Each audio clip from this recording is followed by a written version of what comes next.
Hello, everybody, and welcome to the show where after the collision, we sift through The wreckage. the Boy, yeah, nice. I am your Wow. host. He's my co-host, the best in the world, Jamie the Bear Williams, and our other co-host. I'm not going to even say a special guest because he's been here every week for the last few weeks. It is the glorious and the magnanimous Chabelo Vera Cruz. I gotta imitate my favorite AEW wrestler of all time, Daniel Garcia. Just join it. Death Riders rule. Wow. Oh, there we go. Anyway, fellas, what a friggin' week it's been in pro wrestling, particularly on the AEW side of things. I mean, shit. Before we sift through the blood and all the guts, because there's going to be a lot of that. A lot of that when I say blood and guts. But you know what? Before we get into all that, Vet, how you been, man? What's cracking? Well, sometimes life throws you those curveballs. It throws you the lemons. It throws you the chicken shit and everything like that. And you just got to deal. It's been one of those kind of weeks.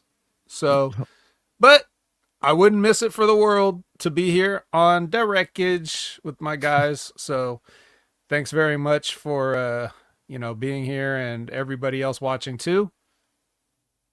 Oh, nice, man. We appreciate you, Vet, of course, man. You are the best in the world for a reason. But It's a family affair, Jimmy. You know this. We are all family. How many nights? We are all family. And you know what? Just go to your friendly neighborhood doctor after Blood and Guts. Check for hepatitis C and all that stuff. I'm just the PSA right now. But you know what, Jimmy?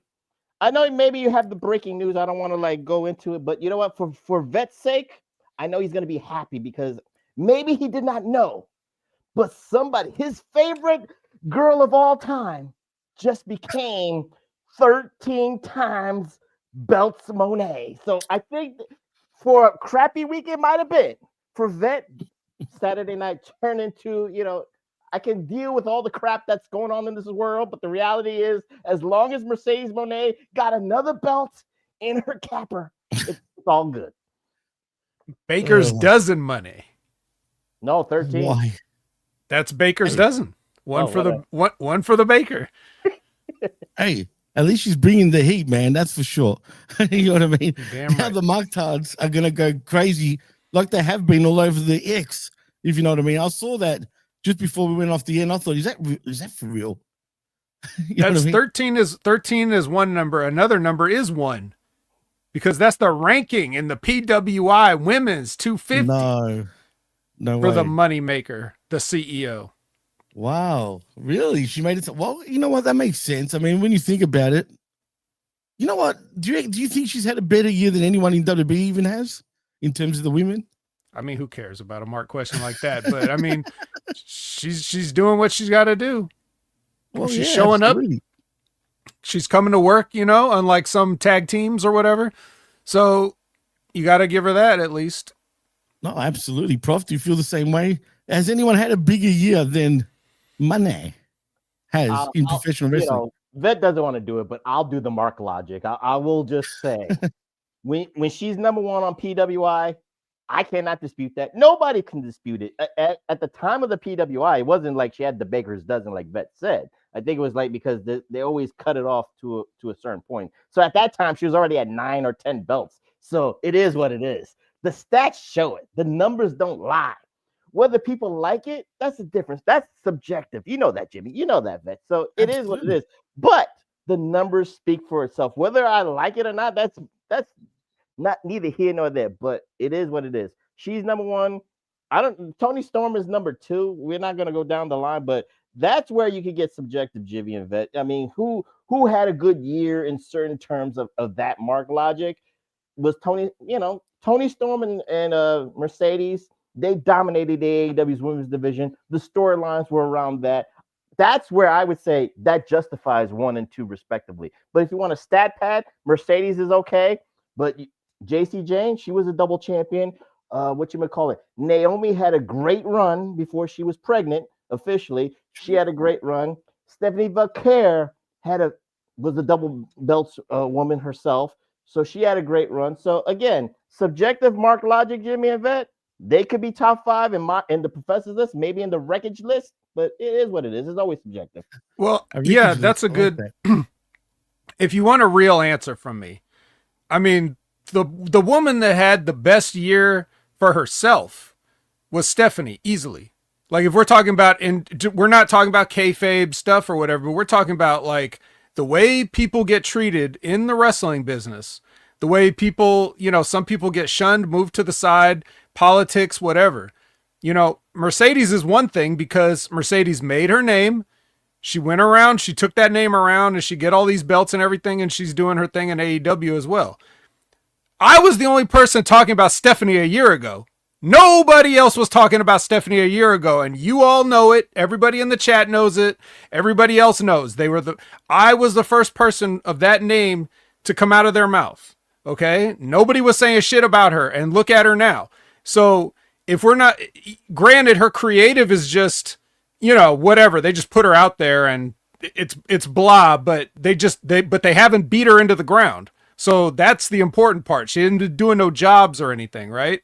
So as far as that goes, as far as her being booked strong or whatever, and, just the people instantly taking a liking to her because because of everything I was telling you guys 3 years ago, however long I started talking about her. So that right there, that was the best career year, whatever the fans think, but just for an individual looking at their career trajectory, because before that, she was nobody. Mercedes was somebody. She was not really anybody. So she immediately became somebody. So that's why I would say, I don't care about the rankings. It's a Mark magazine anyway. It's a work even within a work. So the PWI is a joke anyway. It was just for fun. But if we're talking serious talk, that's the real number one woman as far as the wrestling business and what's happened. Yeah, well, funny enough, Stephanie Vaquer or Vaquer, however you want to pronounce her name, she did lose. I want to pronounce it the right way it is. So Vaquer. Vaquer, yeah. Okay, Vaquer. Where do you get Vaquer? Yeah, I hear a new person pronounce it like a new pronunciation every time somebody says her name, including Michael Cole. He fucking works there. He can't even get it right 2 times in a row. So what a bum. He's got an ear. The easy. I told you guys the easy way to remember is if you don't care how to pronounce her name, that's the correct way. Okay, care. You got to care. Okay, Vaquer. If you don't want to put the Spanish roll on it, that's up to you. But Vaquer. Yeah, that's better. That's better. Well, what I was gonna say, Vaquer did end up losing to, Mercedes Moné in the match. Funny enough, maybe that's how she got onto number 1 in this kayfabe top 250 women. But I find it interesting because the King of Farts, aka Ben Shlomo, says Maria Shafir had an amazing year doing nothing and considered a star. I actually agree with that. Also true. Yeah, I actually agree with that. So you could make an argument with her in some ways, but I can roll my eyes, J12. Come on now, you know that. I can. Anyway, but yeah, that's interesting. I didn't know that came out. It didn't even come up in my social media for whatever reason, but it is what it is. Now let's get into some news. And apparently this is a backstage update on Zack Ryder's woo contract status in WWE, aka, of course, what's his name? Matt Cardona. So apparently Fightful Select reported that their sources stated that Cardona is currently not under contract with WWE. Those spoken to within WWE and Cardona himself confirmed that his appearance on Friday's show was just a one-off appearance for him. And in regards to WWE releasing his Zack Ryder merchandise for his return appearance, it was reported that a merchandising agreement between WWE and Cardona is currently in place.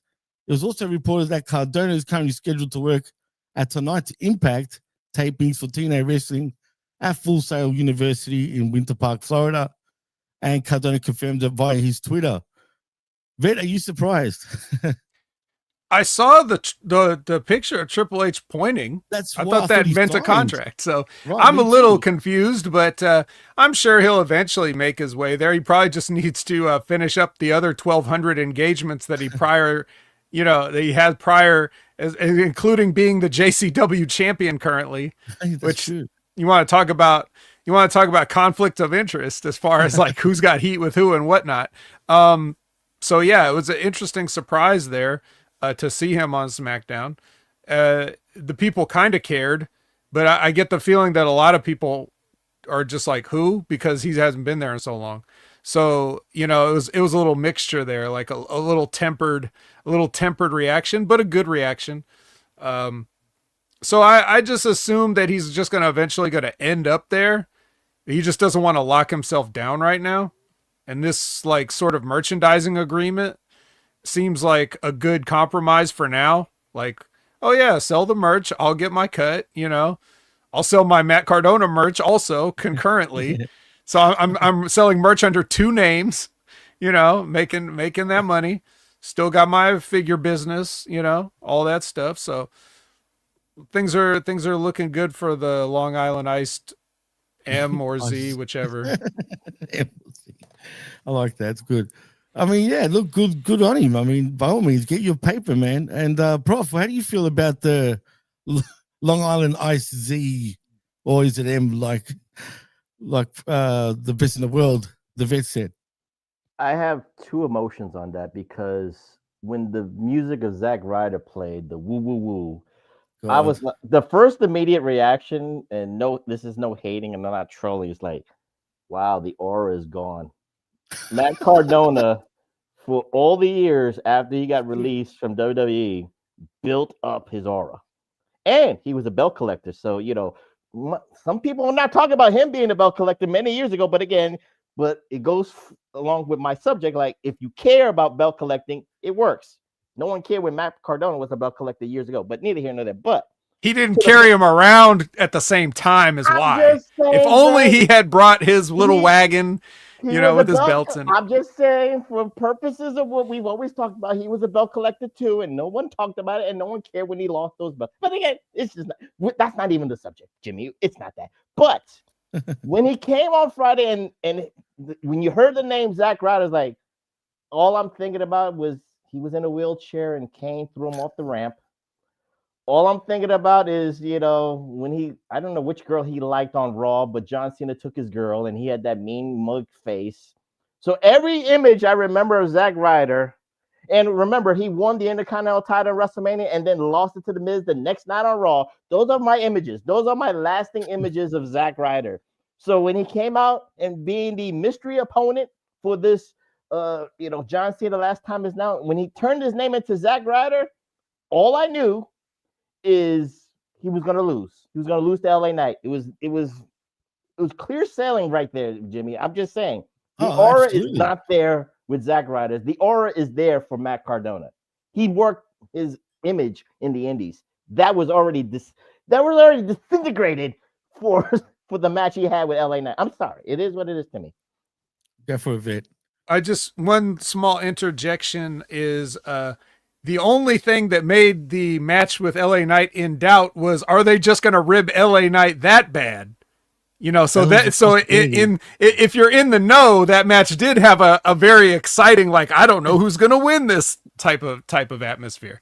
We know who should have won it, and he did, but I'm just saying, the way fans talk about LA Knight's booking and all this other stuff, it does add a fun wrinkle to, will they or won't they? So there was that at the very least for us. Boy, I realized I would actually say that for me, they should have let Zack win just to continue that perception that we're all having with LA Knight. They dropped the ball. I know it's a one and done, according to reports, but that would have been so great. Just the one you just said. It would have, but they missed the ball on that. But it's just like, they can't decide who they hate more. So they went with the hometown boy. When it was a coin toss, they just like, well, LA Knight, I guess, because they hate. They're still mad about him not letting him use the pool. Like they haven't forgotten. They'll never forget, and they never like Zack Ryder. So they'll bring him back just to I almost am positive they only brought him in just so he had to suffer the indignity of being called Zack Ryder and coming out to the old music with which he hates that music. So, that I could see them just only doing that. And then they're like, well, the bonus is the fans kind of like him, so that's nice for us, and we'll get the merch. But we really would just like him to suffer a little bit of embarrassment after trying to build his name from the ground up and all that hard work he did just for call Zack Ryder, and just so everybody could see we still got our thumb on you no matter where you go. I'm sure that was the enticing carrot at the end of the stick for WWE to make this move in the first place. That's long-term pettiness storytelling from the WWE brass. Absolutely. Because, again, I will not dispute Jimmy and Vet. Matt Cardona, Zack Ryder, he built his brand on YouTube. He took advantage of all that stuff, the social media. And let's not forget that, because again, people rallied around him because of what he did on YouTube on his own. Nothing with WWE. WWE was petty enough to like, all right, you getting over on yourself? Nah, we'll throw you a bone for the fans, and then we'll take it away, and we'll really take it away. And they've done that sometimes. And again, like I said, I like Matt Cardona. I like what he's done in JCW and GCW and MLW and TNA and NXT. I like all that stuff. I even like the stuff he did with his wife on the indies, and of course with Statlander. With Steph, it's great stuff, actually. Yeah, I think great indie blood and gut stuff. No pun intended, but they did a lot of blood and gut stuff together. So I liked all that stuff. But again, Zack Ryder just doesn't do it for me. Yeah, somebody get me the Ghostbusters. That was great. I love that, man. When he did that, that was awesome. I have a question, and Jimmy, I'll ask you first. I mean, because you've been sitting there for a while, but so like, was Zack Ryder the first instance of this sort of era for the past decade or so where fans are like cheering the booking instead of the people? Like when he was trying to get over back then, and like they would cheer for him more than they would have normally because he really wasn't doing much. So since he's trying to do it on his own, and then the internet, YouTube stuff, and then the fans that watch that, which is a small percentage, but some of them were watching it, then they go to the shows, and then it kind of maybe spreads through, and then people are like, hey, we do like Zack Ryder. Like, was this one of the first instances that you can remember in this modern era of people just like rooting against the booking rather than cheering for or against the wrestler? In terms of social media and the internet in general, yeah, I think he was the first one to actually branch out and get everyone rallying behind him, if you know what I mean, by doing his own thing and getting himself over, which at the time, WB, like Professor said, absolutely hated the fact that he was doing. And he was getting punished for it, but the more they were going against him, the more the fans were rallying behind him. When you think about it, look at Dolph Ziggler, right, for example. You know, the fans got to the point where WWE just kept putting him down, to the point where the fans were just over him. And it's all because of WWE and the way they were booking him. But with Zack Ryder or Matt Cardona, it sort of done the opposite effect, and everyone was just getting even more behind him. Now, me personally, I was never the biggest Zack Ryder fan. I can't stand Zack Ryder, and just hearing him come back and hearing, oh, radio, tell me everything you know. I'm just like, second version, right? The remix, Jimmy. The remix, remix. They needed the DJ Mass Effects remix of Zack Ryder. That's what it needed. No, I'm not even gonna bother with that friggin' song. But in all honesty, though, like, is it so outdated, that Zack Ryder character now? When you think of it, the song's outdated. They can't. Nobody's talking about Jersey Shore anymore. Yeah, nobody's talking about Jersey Shore anymore. But here he is, you know what I mean? He's with his same old shtick, woo, woo, woo. It's like, oh, dude, just it's cringe. And I know he knows it, no pun intended. But like, it is what it is. You know what I mean?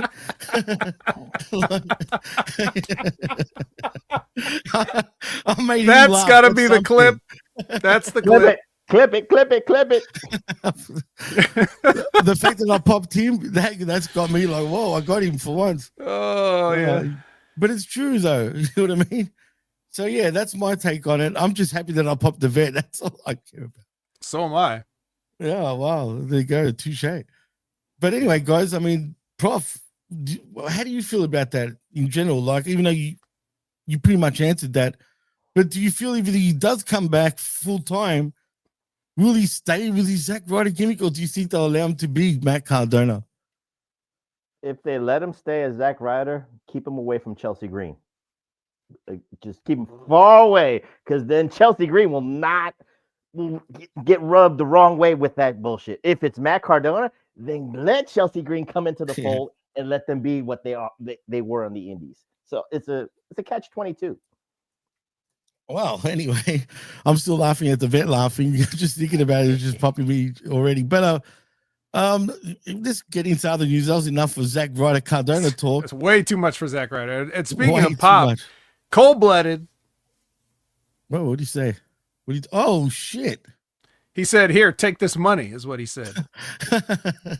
You don't get that. I wish I had the cold-blooded, but instead, you're gonna get a. Can you hear that? There we go. Thank you, sir. Thank you for the $5 super sticker, cold-blooded man. We really appreciate it every time. That's $5 worth of muffins from Cold Blooded. Thank you, Cold Blooded. Yeah. Isn't it like $5 for a muffin these days? I mean, yeah, one muffin. I'm serious. From Mindy's. That's how much we pay. Yeah. From me, exactly. From Mindy's in Chicago. But anyway, where was I? As far as other news goes, there's not really much going on, man. Does anyone care about the Rascals right now? I know they're back in TNA. Yeah, there's no point. I'm going to leave it for you guys. Well, let me just say this, and then we could get into like the wreckage the way it's supposed to be, Jimmy and Vet. I mean, over the weekend, Jimmy, I don't know if you want to call this news, but Vet, Vet, what you're going to talk about. I want to talk about like what the dirt sheets, Vet, and Sean Ross Sapp and Fightful, they were really hammering this down before TNA's Turning Point pay-per-view. Like, what's going on with Mike Santana and all this stuff? Like, he did not return phone calls. And, for the fans in the community, we kind of figured it was kind of a work. For me, I look at it from two ways. I don't know about TNA's contract status, and Mike Santana could have been on a 1-year deal. And, he lost the title premature. A lot of people say prematurely, but the point of it was Fightful and Sean Ross Sapp and his people were working diligently to prove, and they were like, they even said in their tweet, it was like, wow, what a disrespect. You trying to work us to like say we're reporting this news that Mike Santana is not at Turning Point and all this stuff. They were working around the clock just to prove TNA, trying to do a storyline for their TV purposes, maybe pay-per-view purposes. So guys, the floor is yours. What say you about that? Again, the dirt sheets are trying to prove a point where the wrestling company is trying to do an angle. I actually don't have anything to say about this yet because I am TNA free until usually the wee hours of Monday morning, anytime like right before I actually have to record the Impact Attack, which is every Monday at 6:30 p.m. Pacific, 9:30 p.m. Eastern, with Brandon. So I completely forgot Turning Point was on. I heard something about NXT people trying to do an invasion bullshit thing again, which, God, done with that. Twice. So done with that. So I actually don't really know. I heard that Santana already dropped the belt. I heard that somewhere. And I thought, well, that's pretty funny. And then, so like I'm picking up little pieces here and there, but I really haven't followed TNA's programming to even know if what you're talking about, them running an angle and the sheets trying to ruin the angle or whatever. I really have no opinion or knowledge on it yet. So I'll have to reserve any comments or judgment until such time as I'm properly informed at this point. Very fair. Jimmy, what about you? Very fair. You kind of. Well, with me, I mean, I think he's signed with WWE, surely.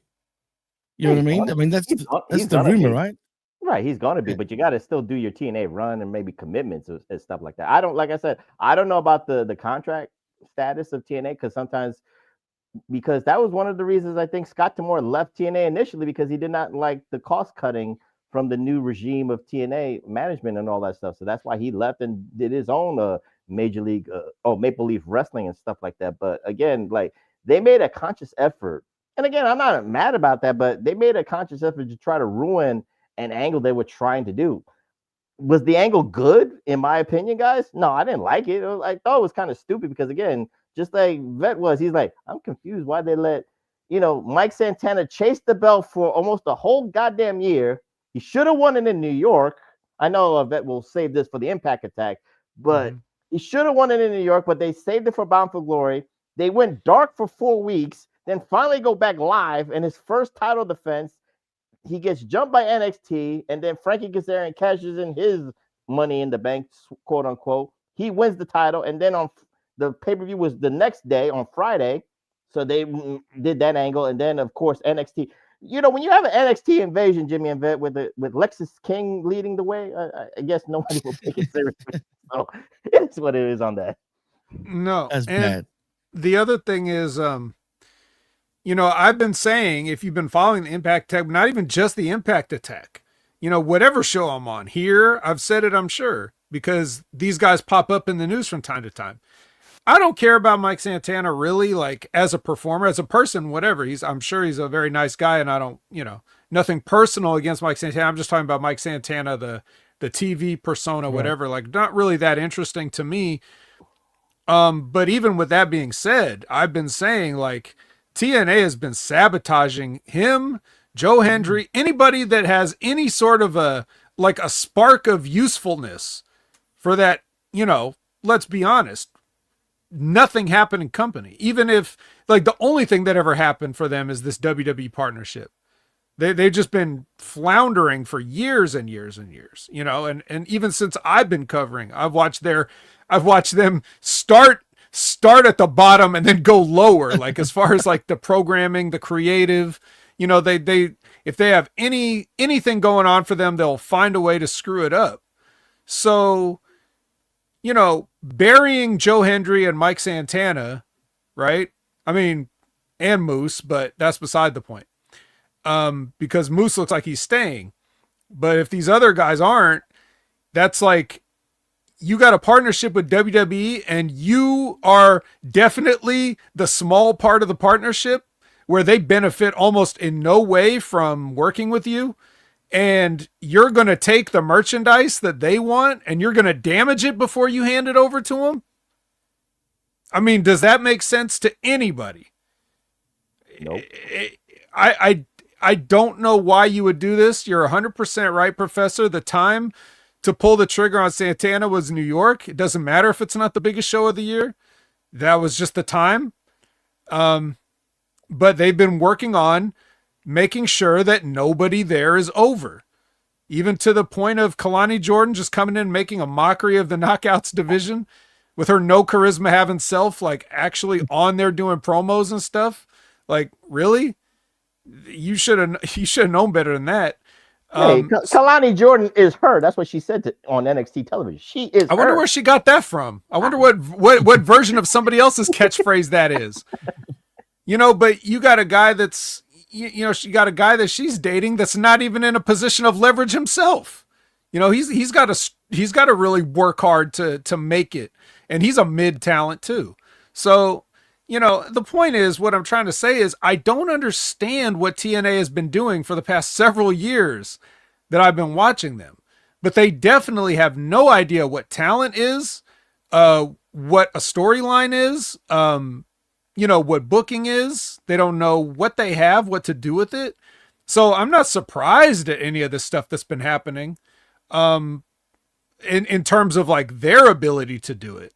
But I am still just a little bit amused that they can keep finding new ways to get worse.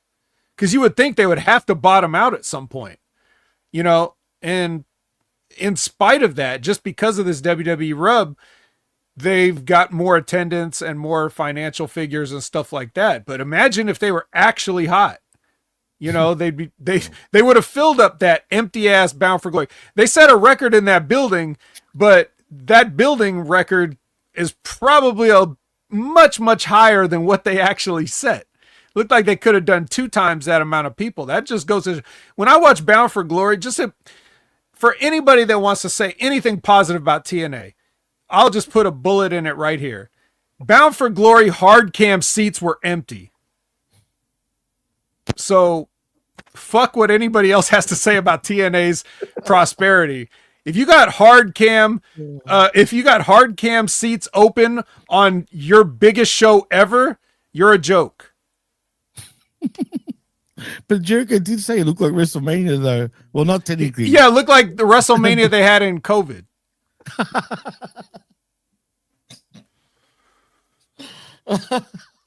That's cold. It looked like the WrestleMania where Drew McIntyre won the belt. Well, same era, wasn't it? Anyway, that's cold, man. That's vet just went bang. The truth hurts, Jimmy, and the vet's got to tell the truth. Oh. Either here or on the Impact Attack or next level. He tells you the truth, guys. You know that. He does. He very much does. But that was oh man, that's a good one. Anyway, do you guys? I'm gonna admit, before we get into the wreckage, I'm gonna admit I popped when I read what Rey Mysterio said about Eddie Guerrero. I'm sure you guys know it was his anniversary of his passing this past week, and what Rey Mysterio wrote to Eddie Guerrero, and I believe he placed it on his grave or something like that. It was pretty cool, man. So I don't know if you guys want to hear it or not, but if you guys do, I'll read it out because it popped to me. Put it that way. He just reflects on Eddie's passing. Sure. Sorry, Vic? I mean, why not? Yeah. I'll check this out. So Ray says this. He says, and now it's 20 years later. Oh, sorry.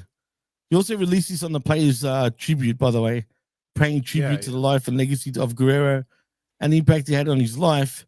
And he goes on to say, and now it's 20 years later, and I wish so bad that you could be here to see Dom's own wrestling career take flight. Honestly, it wasn't the smoothest flying at first. He debuted in WWE about 5 years ago, and he's writing back as all came back if you count the custody match. And Rey Mysterio's baby boy was still very much the character he was playing. No mask. He goes, too handsome in brackets again. He goes, but other than that, he was the same clean-cut babyface type I've seen for most of my career, and he held his own. Like his first match ever was at SummerSlam in 2020 against Seth Rollins, one of the best guys on the roster, and I think Dom surprised people that night and started to earn respect from there. But at the same time, he wasn't quite hitting the next level, you know what I'm saying? And I can already picture you reading this, saying, we Thor, way up in those clouds, and you're doing that pose where you've got your elbows in and your palms open, and you're giving me that fucking smirk shrug because you know what I'm about to say. Dominic wasn't fully clicking as Rey Mysterio's baby boy, so he did what I'm 100% sure you would have told him to do.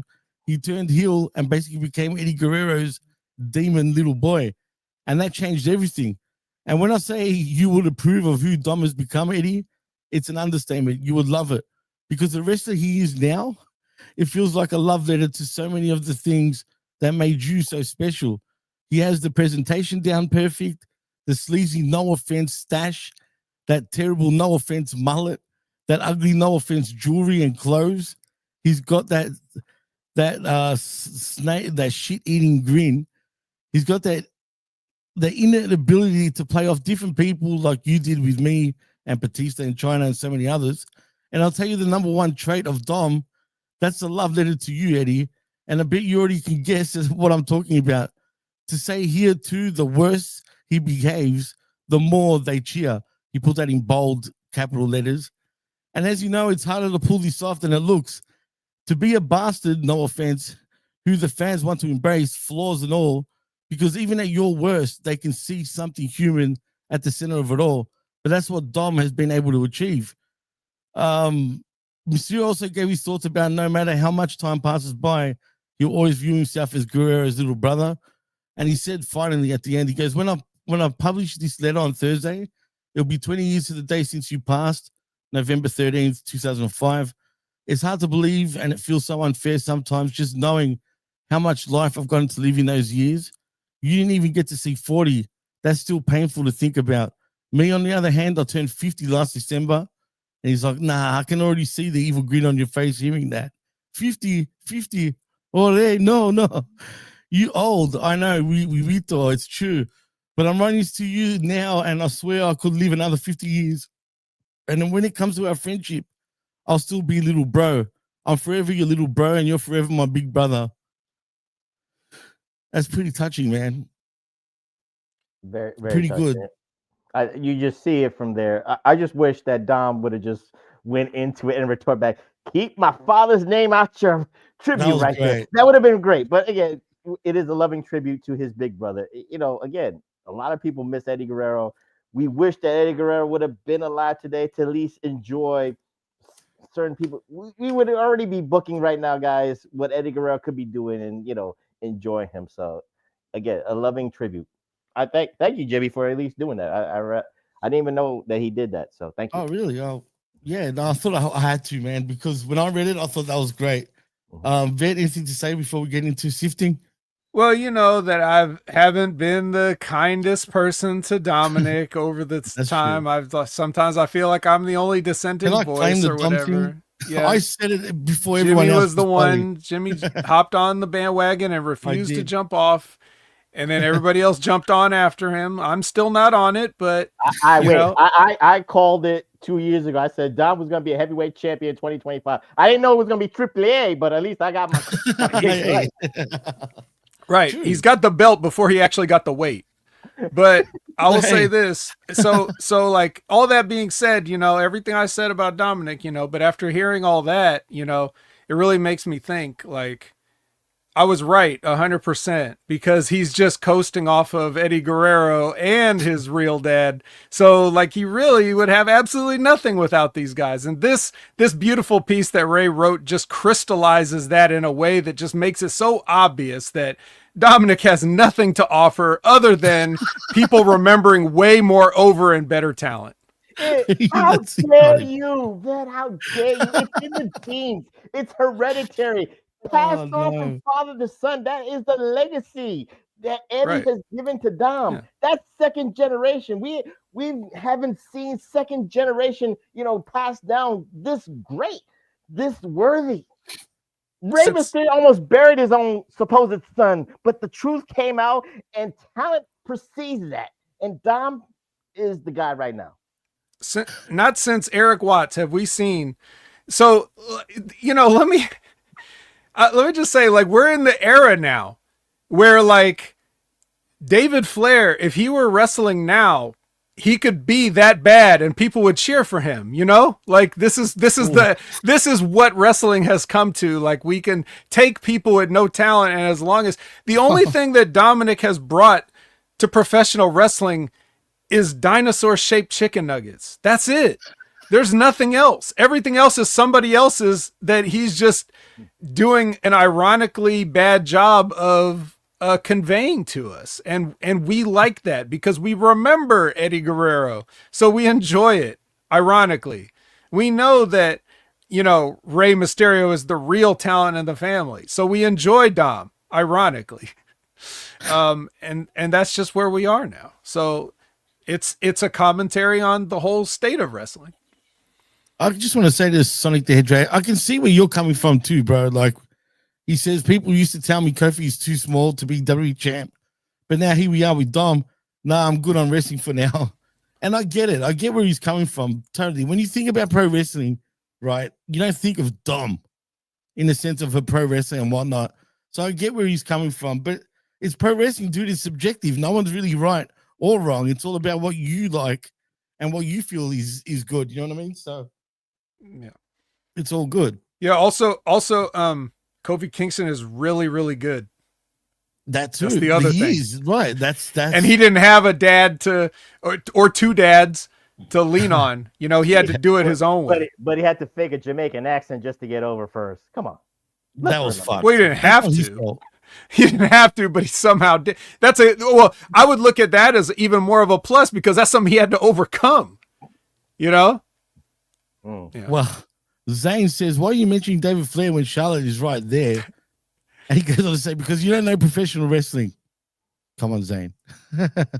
I don't even know who he's talking to because he's always several minutes behind.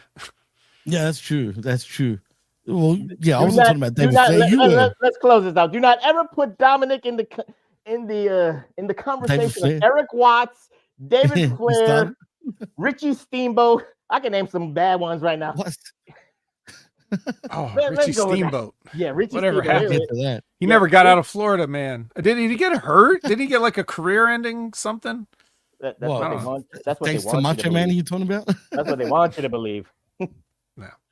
Well, Oh Jesus! Anyway, well, that was that. That was the news. Everything else is just nothing really. We spoke about all the main stuff that happened during the week. So in saying that, it's time to put the gloves on. I wish I had bandages though, guys, because I would have been wearing all bandages and stuff. I was really wanting to do that, but unfortunately, I didn't have any. So yeah, let's see it because we got sifting, vet. all right. Well, you know what? You know what it is. It's blood and guts, no surprise. That's your Dynamite episode. It's basically pay-per-view quality, right here on a weekday. So, But a week before a I pay-per-view, saw Vet. that face you made, Professor. I'm just saying what they think they're doing, not necessarily what we're actually getting. But this is the thing. Like, I have to be honest with you guys. I'm so glad the Professor's here, first of all, because I can imagine that at least at times he watched this. But as far as like these cage matches, these violent matches, these things where you're promoting violence and all these other things, and then you look over at the WWE with their little corny ass, like every year they have a war games, whether they need to or not, and people are just teaming up consistently, randomly around this time of year and just forming teams just so that they can have a big cage match. It's also going to have a bunch of garbage in it and all this other stuff. Less blood, perhaps, but just as silly, just as pointless, just as nobody asked for this. Like, this is just that time of year now. And I just, as I'm putting this on to watch it, I'm just realizing like, I can't, Tennessee Couponer said it, like, at least the vet's honest. Well, I have to tell you, like, I can't actually just sit there and watch these things go on. And each one goes on for like an hour, basically, all told with entrances and everything else. So I completely checked out of this week's Dynamite. It was on, I heard stuff, but I can't tell you anything that happened in these matches other than the finishes. And I only know that just because, like once I heard a bell ring, like I might look and see what was happening or something, because I'm trying to imagine. I can't even imagine people sitting here wanting to watch this. Like, people were excited for it. They waited all week for it. The build up worked for them and they tuned in. And apparently, according to the numbers, 600,000 or so people showed up, which is up quite a bit from their last Dynamite. So whoever's still watching on, cable television that's still being, recorded or whatever, the data, I mean, some more people did show up for this. But God, like, it's just so nothing to me. So with that in mind, like, as I'm going to turn over this first match to you, I also have right here, if you could see this here, this is this is a tray of muffins here. So while you guys are able to eloquently, magnanimously, effervescently break these type of things down and tell the people what you witnessed that I just could not bring my eyeballs to absorb, I will enjoy these delicious red velvet muffins. Ooh. I will set you up by saying that it's ladies first. Okay, so we're going to have that to talk about. I noticed as they were going over the rules, they said for the first 5 minutes, 2 women will enter. And then I'm sure you guys caught this gem, which they repeated like at least twice. Every few minutes, another person will come in. What the fuck do you mean every few minutes? You don't even know how long the interval is between this makes it sound like you're just sending somebody when you feel like it. It's supposed to be 90 seconds or 2 minutes. It's already in the bylaws of War Games matches. But we yes, you're right. They didn't really say that. So you could just and even if you weren't gonna time it out exactly 2 minutes, you didn't have to say you didn't know how long. You didn't have to embarrass yourself on national television any more than you were already about to with this garbage match. But I can't believe they said every few minutes, and then the announcer said it. Like Justin Roberts said it, the announcer said it at least one more time. Like, what do you mean few? Okay. Can I say something while you chomp down some muffins and Jimmy just? Well, this is now entirely your guys' floor to discuss amongst yourselves as I sit back. Before we talk about the ladies' blood and guts match, Nights, I just want to say one thing because it's not hating. And I will be objective because I'm the most objective man in this IWC, YWC, PWC here. But I want to say one thing. Will these blood and guts matches be better than War Games? Absolutely, because of the blood and shit like that. And they deliver what they advertise and all that stuff. But that's neither here nor there, guys. The point is, on two fronts, AEW every month with the pay-per-views, and usually if you count them down, Nights, and tell me if I'm lying here, but from January to right now, including a pay-per-view, you get 2 matches with blood spots a lot of times. So the blood concept really loses its meaning. It loses its luster. I think one person on the chat, Jimmy, if you have it, gave reference to Carlos Colon. Like Carlos Colon knew when to do blood. He did it in main event style matches, main event feuds with Hercules Ayala. But when you have blood every month, every pay-per-view, multiple matches, it just loses its luster for me, in my humble opinion. That's one thing. 2, and this goes to Jon Moxley. Jon Moxley, for this Death Riders run with the belt and without the belt, if people are calling Jon Moxley the MVP, guys, Jimmy, this motherfucker, I'm sorry to say this, every match has been sponsored by Home Depot. Because whenever he goes to Home Depot, he picks out kendo sticks, straws, pitchforks, a bed of nails, and uses it in every goddamn match. And there is no coincidence in this War Games. He used all that in one goddamn match. So what makes him the MVP of gimmicks? He's not an MVP of gimmicks. It's just like Vet making fun of Dominic Mysterio. If you just need a crutch to get you over, then are you really over? No, you're not. You're just really not. Jimmy, what say you? Oh, quick, What about me? Jimmy, before you just one quick interjection. Please. Before you go. Yeah. Jon Moxley has not done anything different, exactly like the professor has just laid out. Whether you put 2 cages, 2 rings around what he does makes absolutely no difference. Right? And furthermore, we're going to see as we go on this show, like, not only is this gimmick watered down in a sense, but I'm going to lay out for you how ridiculous this whole concept is of just, we got a gimmick match. Oh, we got another gimmick match, right? So go ahead, Jimmy. Yeah, well, I'm mostly confused about Moxie, but we'll get to that later on, and I'll tell you why when we get to the main event of this actual episode of Dynamite. But as far as the females go, man, like, I don't mind color, don't get me wrong, but these girls were bleeding like something else, man. It was just way too, they were rough, man. Like, some of the stuff was rough, like crazy. Red Skye. She looked great walking immediately. She was out. Nobody had to wait for blood. She was busted open in the first 2 minutes before anybody else got out there. Crimson mask on Dark Skye. Yeah, it was bad though. It was savage, man. And a lot of these women, and see, the thing is, for me, I don't know about you guys, but I didn't hear nothing. I watched the show right before we're doing this show, so I'm more fresh, right, about it instead of watching it on the day. But as far as I've seen, I haven't seen many people. AEW menopause. I like that, Zane. Just quietly, that's a good one. But that's great. But in all seriousness, no one was really talking about the male side of Blood and Guts compared to the female. All I was hearing was all about the females and what happened there compared to the males, which is kind of interesting. And you brought up, Prof, about the timing of everyone coming out. I don't know if you noticed, but the male one, they were going even quicker, dude. They were rushing it, if you noticed. It felt like every minute they were coming out. The women.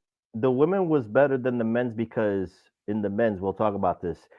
By the time it was like five against 4 and 5 against 5, it dragged on. And even you could tell from the crowd, it was almost dead. They were just waiting for the spots to happen.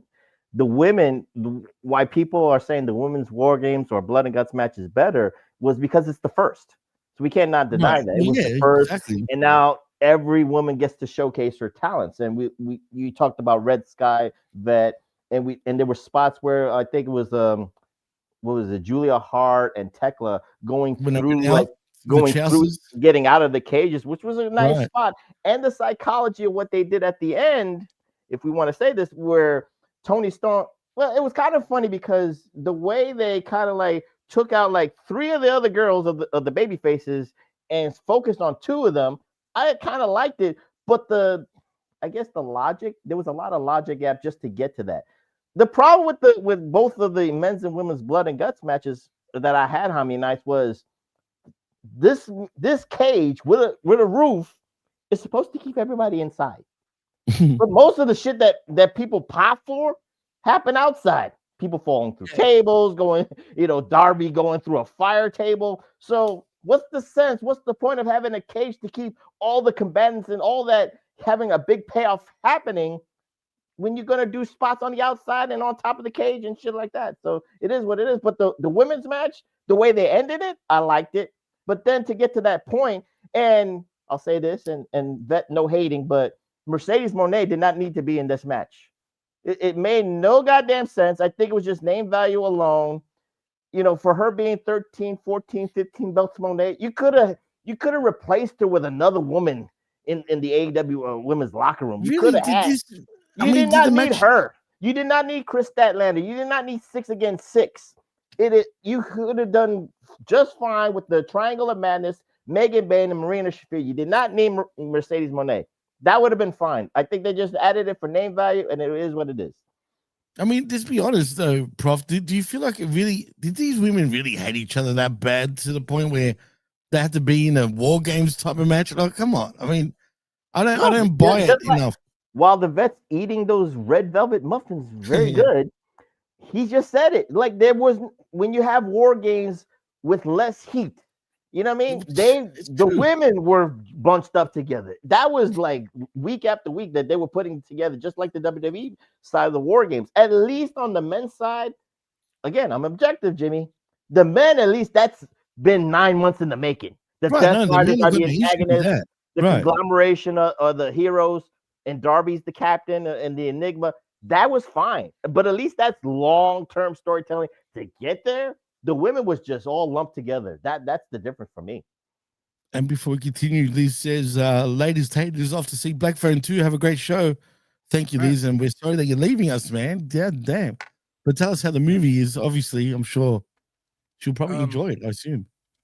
Yeah, Mercedes didn't need to be in it. She got nothing else to prove. But then it's funny that she had him in there, though. With the table, with everyone with the belt and stuff. That kind of made me laugh. But I mean, it's also for, I mean, she gets so much shit from people.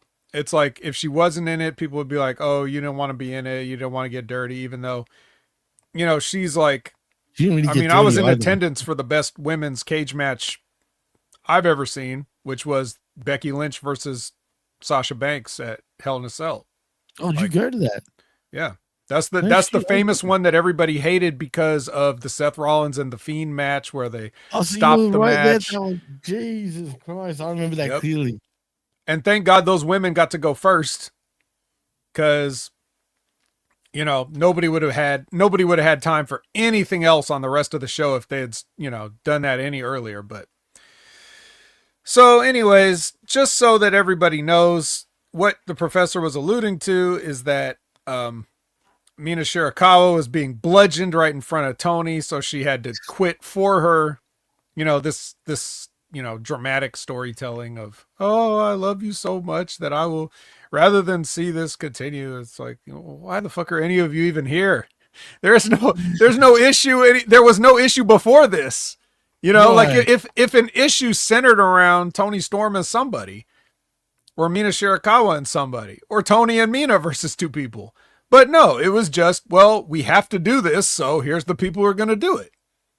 Yeah, that's exactly what you're talking about, Jimmy. Why is this even happening? And then, like Charles says, so where do you go now? Well, you don't go anywhere now because it didn't have anywhere to start. It's just random. But why do it a week? I think where you go now, guys, and you can retort back on this, is the story with Mina and Toni probably is the analogy for the biggest payoff. Probably they will be the inaugural AEW Women's Tag Team Champions. So seeing all that, you better have of the females right now, man. Right. That's what it is. Yeah, they're the lesbian couple, but again, for the love that Toni sacrificed for the heels to win, then you get the payoff of the AEW Women's Tag Team Championship. And I'll say another thing here, and the thing that I don't like, and this is not even about these two matches, this is just about the generation itself, guys. It's just like, even Triple H started this with NXT War Games. It's like the lack of psychology and the lack of imagination is like, do we really need tables and thumbtacks and all this shit? It defeats the purpose of the War Games or Blood and Guts concept. These women, when it was Skye Blue coming out, she had a chair. When it was Willow Nightingale, she had a chair or a garbage can. When it was Thekla, she probably had a kendo stick. When it was Jamie Hayter, she probably had thumbtacks and shit like that. And Mercedes Moné, oh God, at least the belts were used. She used them as weapons. And she passed them around too. She passed them around to the heels. True. That just shows you she don't give two shits.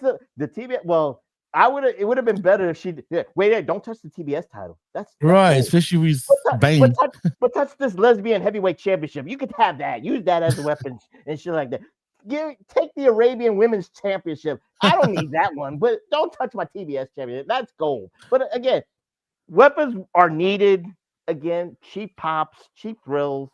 It is what it is, And there was a lot of mistiming on the women's side. There was a little bit of botchamania, but again, that's why botch flop.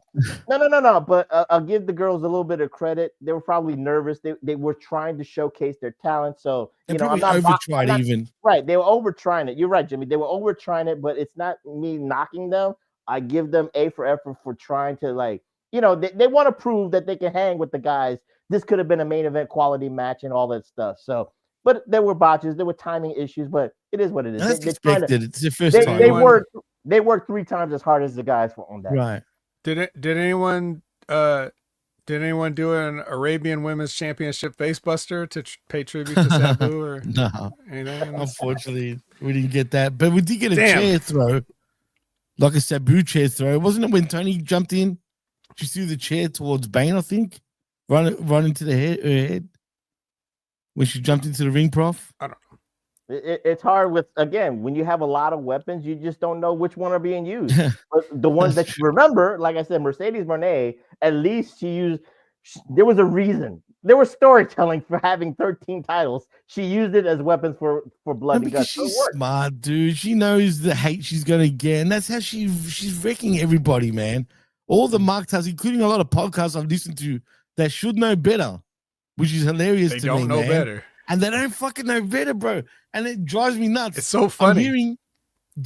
I'm hearing people that know she should know saying, it's so wrong that she wants every belt. Like she wants it.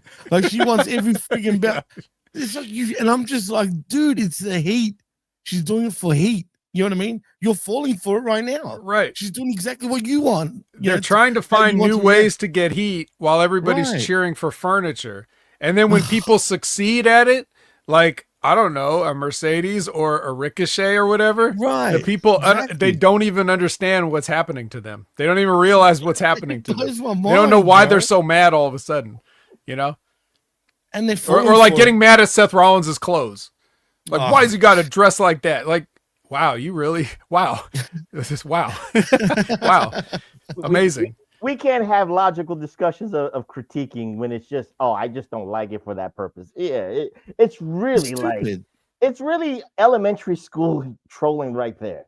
But Again, it is. It really is. yeah, this is why you come to HMG, guys. You get critical thinking here about certain things that we question. Not that we hate, we're not going to hate it, but there's certain things that we question on the logic and stuff like that. And again, I like where Thekla and Jamie Hayter got out of the cage. But again, if I like that spot, why do I don't like the stuff outside? Again, you got to pick your poison. 6'7", guys. But it neither here nor there. But you pick your poison on what you like and what you don't like. The things that were too easy to call, and like Vet said, Jimmy, it was like blood and 2 minutes of blood, and it was gushing blood. Yeah, the match went on for 45 minutes or so, but if Skye Blue bleeds in 90 seconds and it's gushing this much, again, this is War Games. This is blood and guts. You don't need to do it in 90 seconds. Let it build as she's having her head run through the cage. Let it build where her face is in glass. And speaking of glass, there is something I did like. I like when Marina Shafir just looked at glass and just said, fuck it. She has no socks. She has no shoes on. She just stopped her feet and just kicked Mina Shirakawa in the stomach with glass in her foot. I liked it. It calls for effect. I like you use the props right. You use the gimmicks right. Again, there's certain things you can like about the props, but again, it's cheap pops because of that. The cage should sell itself for being violent, for being deadly, for being dangerous. And the women are coming into this. But when you use the props, it defeats the purpose. Yeah, I John agree. McClane would be proud of that glass spot. Oh, 100%. But you know what? It shows that Marina Shafir is starting to get it, though, man. I bet you no one told her to do that. I think she improvised right there and on the spot. No, and thought somebody about definitely told her to do that. You think so? Oh, man, I'm trying to give her the benefit of the doubt. Maybe she's smarter than that. But you know what? I could be wrong, but yeah, we've talked about this quite a bit. Not as long as they went on, but after about a good 3/4 of an hour at the very bare minimum of people just, a melee of people beating the shit out of each other with everything they can get their hands on and blood flying everywhere and friends and lovers getting tortured and, all this dramatic, violence and everything. For a nice change of pace, the next thing we see is the Don Callis family beating up Jungle Park or whatever they're called, like in the back. So not only did we just see a brutal beating for 45 minutes, but here's another brutal beating just to switch things up, just for a change of pace. We'll just do that real quick. And then for another change of pace, I love this because we want to keep this show a variety. We don't want people to come in and just feel like they're seeing the same thing over and over again. Hang Person Adam Page versus Powerhouse Hobbs in a Falls Count Anywhere match, because fuck it. So these guys have a Falls Count Anywhere match. And apparently Anywhere was off a balcony through a table. So, I don't know. I didn't time this one out. I don't know how long it went, but I'm quite sure that, it was a little bit challenging even for the hardcore fans to stay up for this the entire time, knowing that they just watched 45 minutes of it and they're about to see another hour of it later.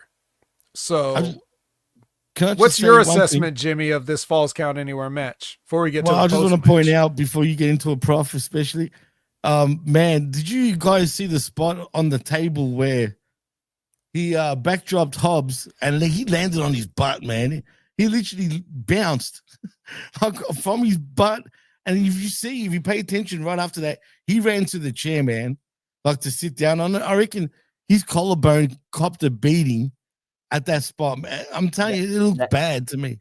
His tailbone was bruised, definitely from that spot. 100%. But also, again, remember, prep your gimmicks, guys, because Powerhouse Hobbs' leg almost went through the announce table. Oh, my God. He could have just easily fucked up his hamstring, his quads, going through that table because it wasn't prepped right. But, for the Falls Count Anywhere, Jimmy and Vet, at least they were telling the story, building towards full gear for Samoa Joe. But I didn't know I did not know that Samoa Joe had enough pull to say, lower that cage again. Lower the cage. before everybody's favorite jobber now, not Hobbs. What the fuck is his name? Hook. Oh, I'm Hook. calling Hobbs Hook. Hook and Eddie Kingston come out to save the day and shit like that. But again, with That annoys me too, brother.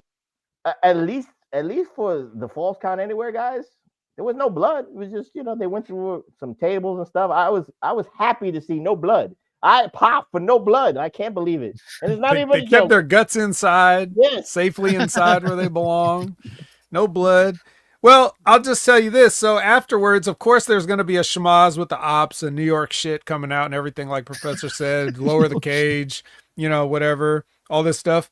But Hank Person gets on the microphone and says that at Full Gear, he wants Samoa Joe in a steel cage, just for a change of pace. We don't want to repeat anything too much. For a nice change of pace, we'll have a steel cage match at Full Gear. No one will be tired of steel cages by the end of tonight at all. And to be fair, as the prof says, I just want to say, to be fair, it was Joe, like he said to Joe, if you wanted a match in the cage, Joe, all you had to do was ask.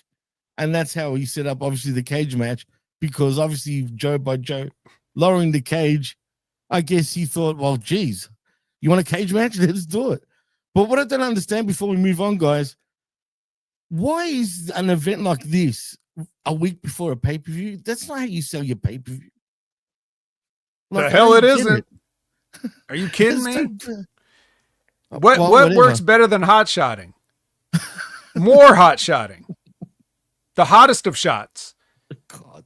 We're going to give you two double cage matches in one night, and we're going to advertise a future one steel cage match. Jesus Christ. So that is a proven tactic that has never put any promotion out of business in the history of time. We don't have to worry about this one because we know that the coffers are bottomless. But I'm just saying, of course it's going to be a big deal. You know what else is a big deal? Tony Schiavone.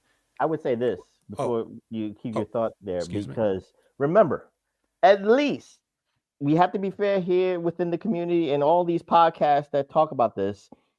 Theme Dynamites technically get better grades from all the mark cards out there, Vet. I know you don't, with mark card logic, this is what they do.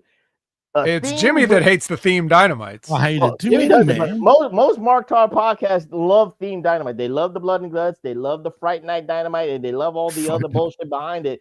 But ratings-wise, it does better than regular Dynamites, which have no logic, no theory, no story, no continuation, no continuity, and better, more hot-shotting, if you will. But again, these are themed Dynamites, and they call it a pay-per-view quality for itself. But for Hang Person to be on weekly devalues himself, because he is the main eventer. He's the guy carrying the company. He's the greatest AEW champion in the world. He doesn't need a match to build to another match. It's just easy promos. It's one-on-one right there. Promo 101. Just do some promos. Have the ops come out, try to surround them and shit like that. It might be simplistic, guys, but it sells itself. You don't need to have him have a match with Hobbs. He's trying to weaken him, Professor. I get that part. But then you're going from one extreme to another. He went from a Falls Count Anywhere match, and then next week he's going into a steel cage match. He's going to 2 payoffs with 2 different people. That's the thing. He's a fighting champion, Prof. Come on. Yeah, he's the greatest champion. Tony Schiavone reminds us all the time. Also, what would have happened if Hobbs won? If we're looking at this as if it was real, right? So Hobbs wins, and now what? So Samoa Joe's like, well, I guess I got to take you out. I guess they don't think about those type of things. And what did they ever even mention anything that was preventing the ops from interfering from the start? Because they could have guaranteed a Hobbs win if Samoa Joe just sat on Adam Page for 10 seconds.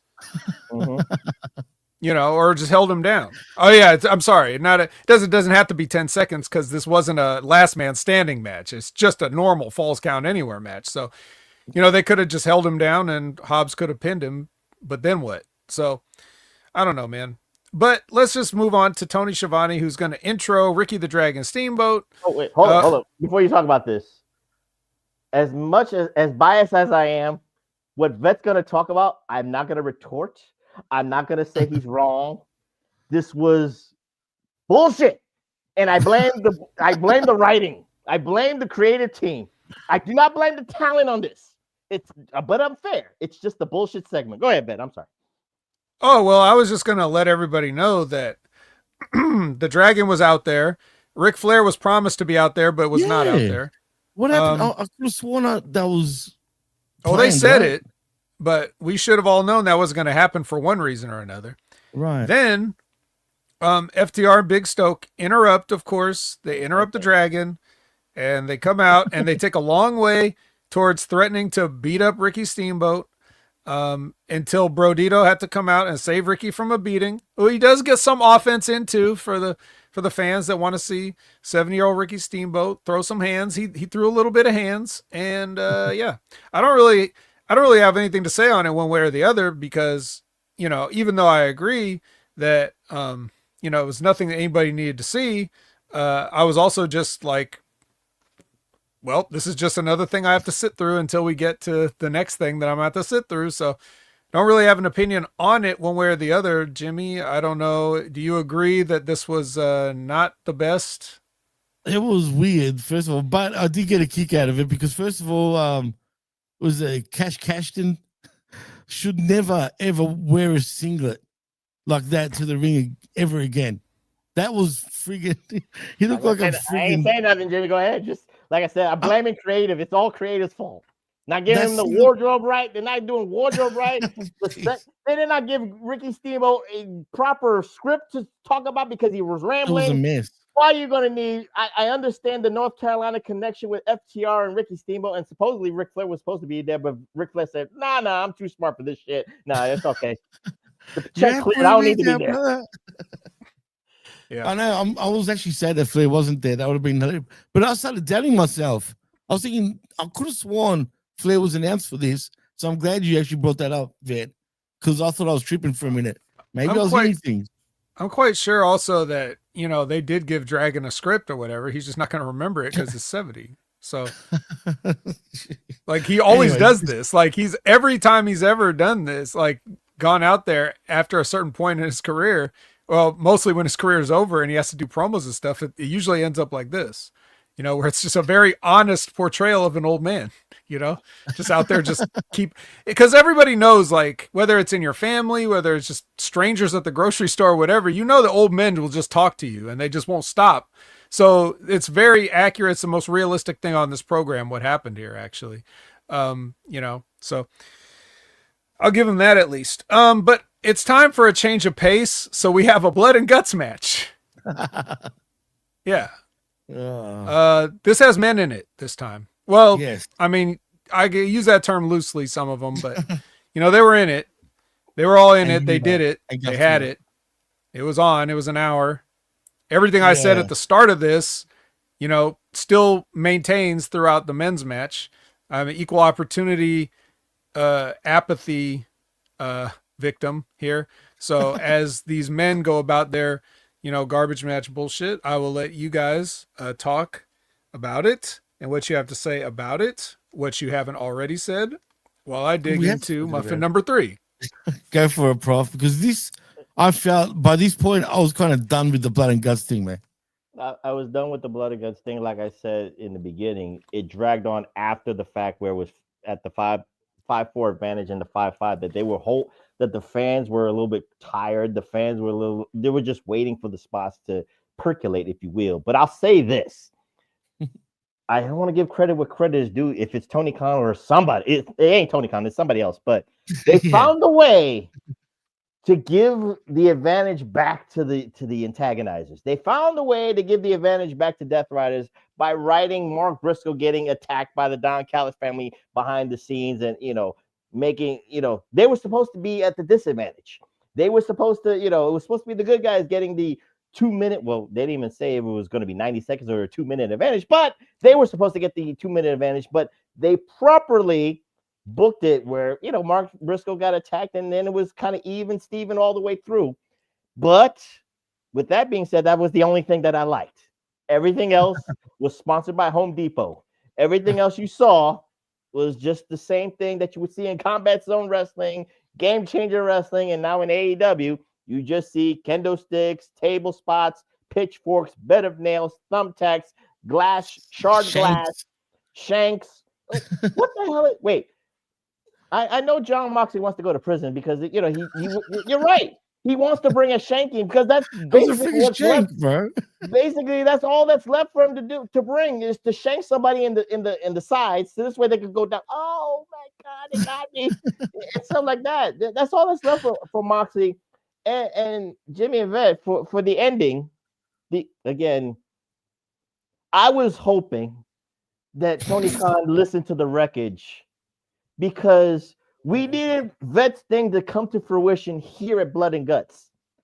I was hoping for maybe Sting because it's still the North Carolina connection. This is some weird booking, but I wanted to see Sting like up in the rafters with Renee being held like this, holding and with the back down, and then Moxley looking up at the rafters. See, if you want to make Moxley give like up, a cuck. yeah, like a cuck. Use vet booking. He said it weeks ago. Use Renee as the crutch because for Moxley to again tap out three considerable times in a row with hang person Page, and then you got Darby with the sharpshooter, and now you got Kyle O'Reilly with the ankle lock. I got my part of the theory, Vet. We talked about this weeks ago that he keeps quitting, he keeps tapping out. He might lose face with the other Death Riders, where we might have that Judgment Day scenario with Edge getting kicked out of the group by the other peers. Now you got that scenario playing out. Like, you keep tapping out, you're supposed to be our fearless leader. You're supposed to show this. But then I saw a little bit of snippets of Collision, guys. I don't want to like spoil this, but Moxley was on broadcast. He was on commentary. Like nothing happened. Nothing really happened, bro. Nothing really happened, and we're just going along with our business as usual. But we had it there. But I'm just saying, I fantasy booked. I don't think it would have made money, but I just was thinking about the Vet. Just have Sting in the top, holding Renee hostage, maybe his hand over her mouth, but that would be heelish. Sting wouldn't do that to a helpless female, but that's just what I would have done. Yeah, especially since he has to, in just a few weeks' time, he's got to travel around the world in a sleigh delivering presents to all the children. It wouldn't be a good look to see him do that. Yeah, so the thing about Mark Briscoe getting taken out, that's going to come into play a little bit later, but they'll at least touch on that and use that. At least. But that should be the least of anybody's concerns. Because like the professor said, Jon Moxley, which he taps out to Kyle O'Reilly in this, which I couldn't believe that, dude. That was shocking to me. Well, nobody was going to call that. That's for sure. But it even like, it makes sense with what they're doing right now. It's just that what they're doing doesn't make that much sense, or I don't have the faith in them that they're going to make a star out of Kyle O'Reilly with this anyway. So it's kind of like it's going to end up getting forgotten almost immediately, whatever they end up doing next. But yeah.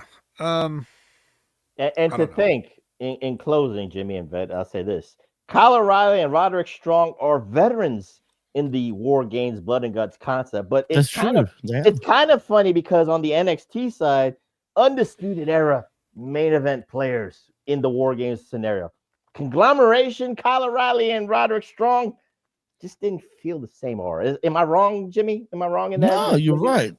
I cannot look at them the same way. You're right. Absolutely not. They've managed to bring them way down than what they used to be, even in NXT, dare I say, Ring of Honor. Before that, in New Japan and whatnot, they're totally goofballs here, dude.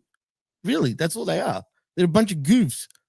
But that's AEW. It is what it is. Again, that done nothing for Kyle. It's going to do nothing for Kyle. And like you said, as we were about to get into Collision, he was on commentary pretty much the whole show, and there was nothing said about it. He didn't even bring it up. Didn't care.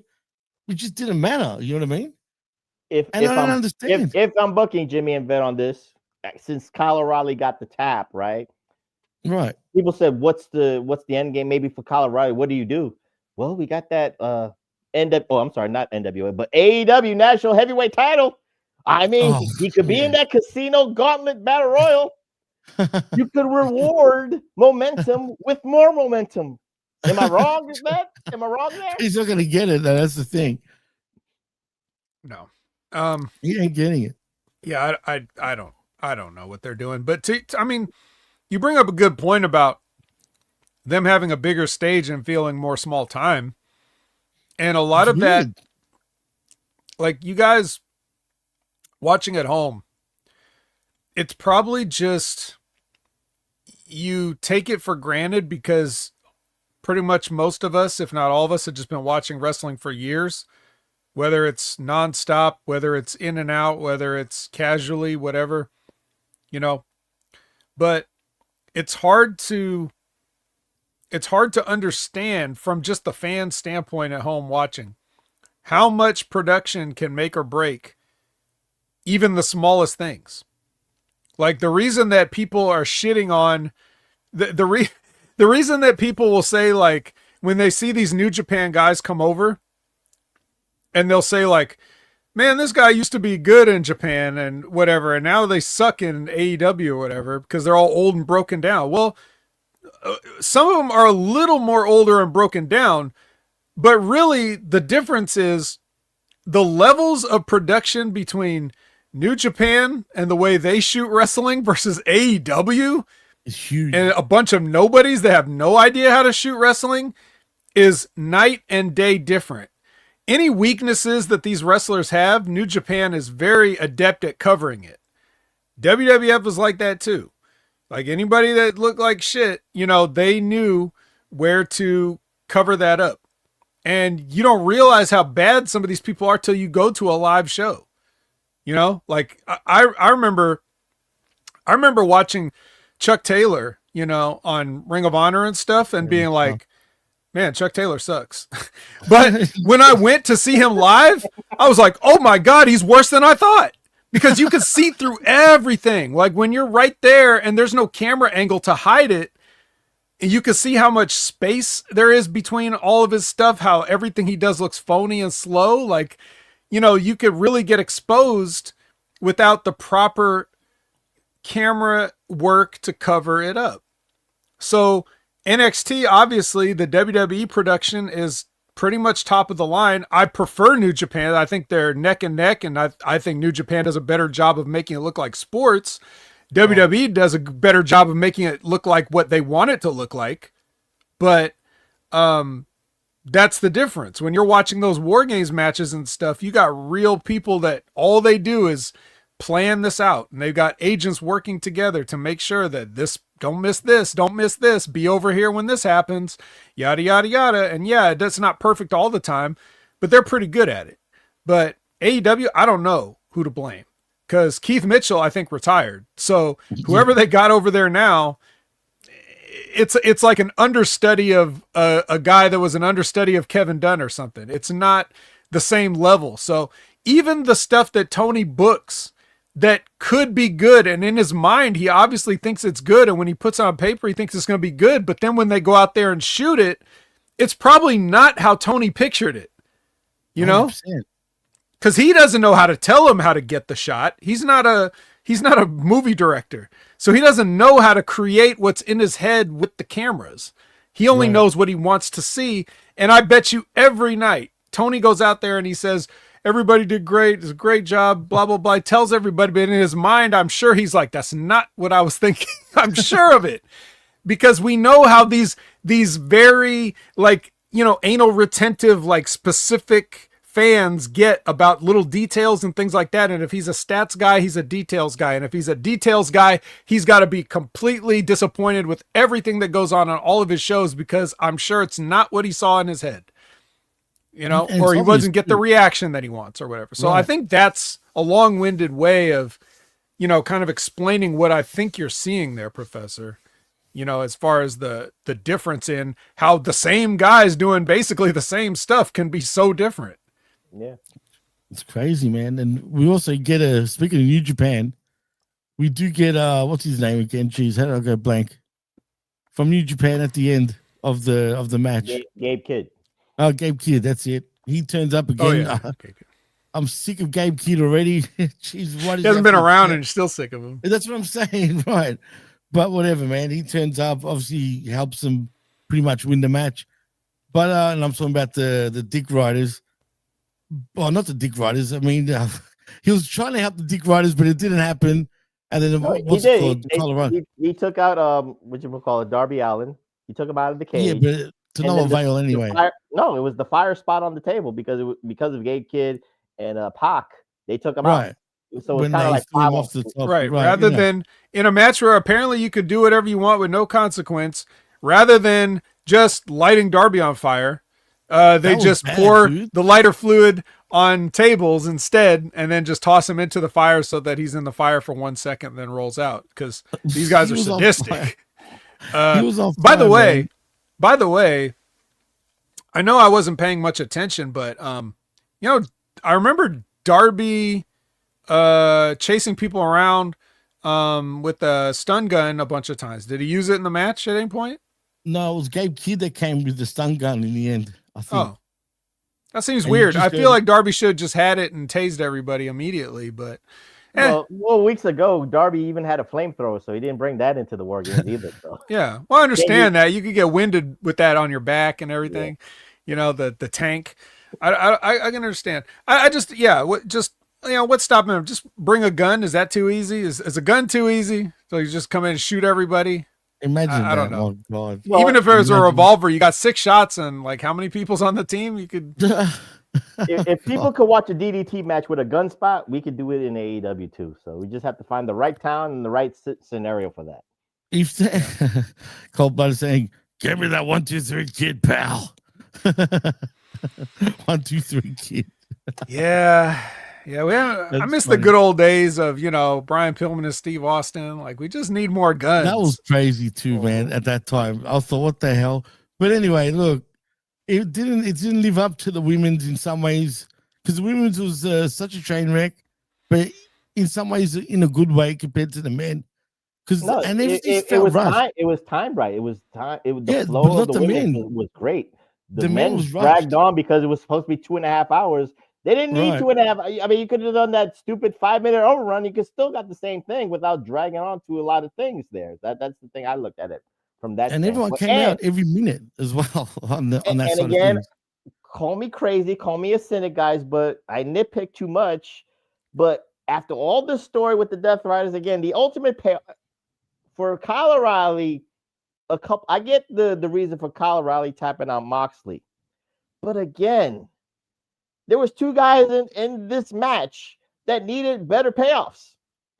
Orange Cassidy was one of the first people to rise for AEW against the Death Riders, and he did not get.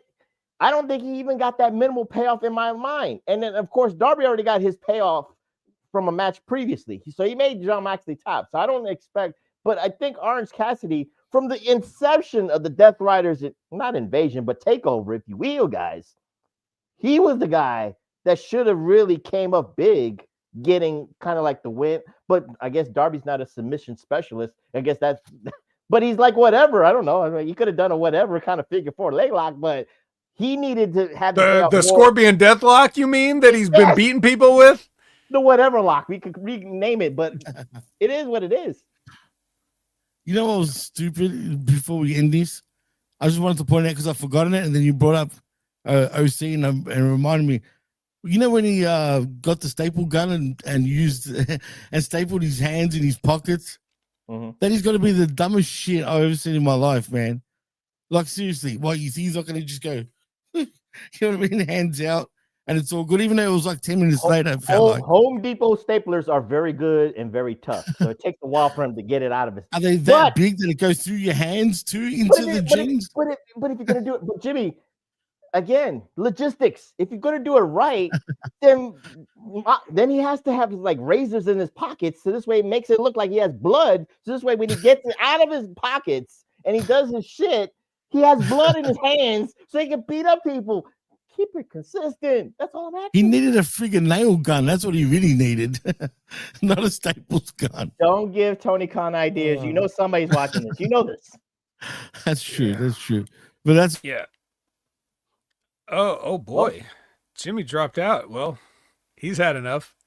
I can't blame him. But we'll try to move on our best without Jimmy. But So anyway, yeah, that was Blood and Guts, and I'm sure there's a lot more we could say. We've already spent a lot of time on it, but I'm sure we barely even, imagine if I had watched it, we would have so much more to talk about probably. But these are one of those kind of things where I would kind of have to like do it live, like a watch along. I can't try to recall all this and write this down and stuff. It just, plus I'd just get bored. So as we go to Collision, I think, Professor, what we need is, after all that violence, we need a change of pace. So to open up Collision, we're going to recap Blood and Guts.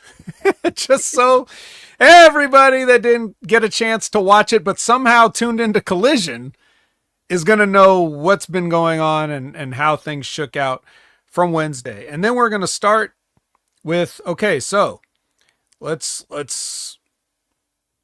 do this correctly. Let's follow the timeline of events. So Jon Moxley taps out the end of Blood and Guts.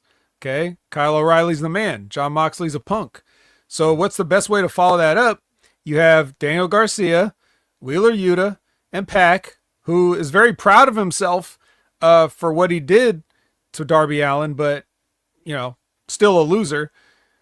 So they come out, and before they even get their opponents, Daniel Garcia goes and beats up Fatty Magic to get him off of commentary. Which, thank goodness. Hey, Jimmy, how's it going? That damn Tony Khan is sick, and I said that. Bang, my browser crashed. I'm like, what the hell? Don Stevens. God damn, Don Stevens. So I was, just to catch you up, we recapped Blood and Guts on Collision, just in case you missed that, and then just for a change of pace. And then, so Daniel Garcia beats up Fatty Magic off the desk, and their opponents, the Lethal Bulldogs, come out. And we have a nice 6-person to open up the show. Jon Moxley. I must have missed something on Collision, guys. Could you just help me out, Vet? Since sure. you're the avid Collision watcher, not me. But when did Jay Lethal break away from Sanjay Dutt? Those people? Was that on Ring of Honor or Collision? Because I don't remember. It was on Ring of Honor for sure, if it happened. It happened. We don't even know for sure if it happened. I mean, you go from one thing with Sanjay Dutt's people, and then you go to the Lethal Bulldogs, which is a nice name, by the way. That's a good trio. That's a good trio's name, but it's a good trio's name. Yeah, we'll see where they go with it. Right? I just wanted clarity. I'm sorry. Go ahead. Yeah, the clarification is we don't know. It definitely didn't happen on Collision. Whatever happened or didn't happen was not on Collision. Gotcha. For all I know, he just showed up one day and they weren't there on Ring of Honor. Yeah, so that's it. I mean, any case, it's just like Jeff Jarrett having a final title run for his final year in professional wrestling. He announced it, never saw him again. It's not too late. Still got 6 weeks left. That's right. That could be a good Christmas present. It could be. Absolutely. Whether Hangman walks out of the cage with the belt or not, Jeff Jarrett could be waiting for the winner. So, so like I said, Moxley picks up the headset, and spoiler alert, he does not get off for the duration of the show almost. He is just there. Lethal gets brutalized because, of course, if you got a match with the fucking job guy from Ring of Honor that got put with the guy that's the son of another guy or the nephew of another guy, you definitely don't need to beat him. You got to beat Jay Lethal in this match, right? So the ultimate insult. And then Pac gets on the mic and cuts a promo on Darby, challenging him to a match for Full Gear. Now, I really don't think I need to say anything else. Just the idea. It's funny. The idea of like, I can understand, even though I don't agree, the backwardsness of having Jon Moxley tap out to Darby Allin or I quit or whatever. In that I quit all by himself. I quit. Then we go to a multi-man match, and you would think, like, okay, well, we probably should have done the multi-man match first, and then somebody else quit, so that Jon Moxley could say, I never quit, and then you make him quit in the multi-man cage match or whatever, and now it's like, oh, shit, he quit. That's how you build, like, progressively upwards. They did it backwards, as they usually do.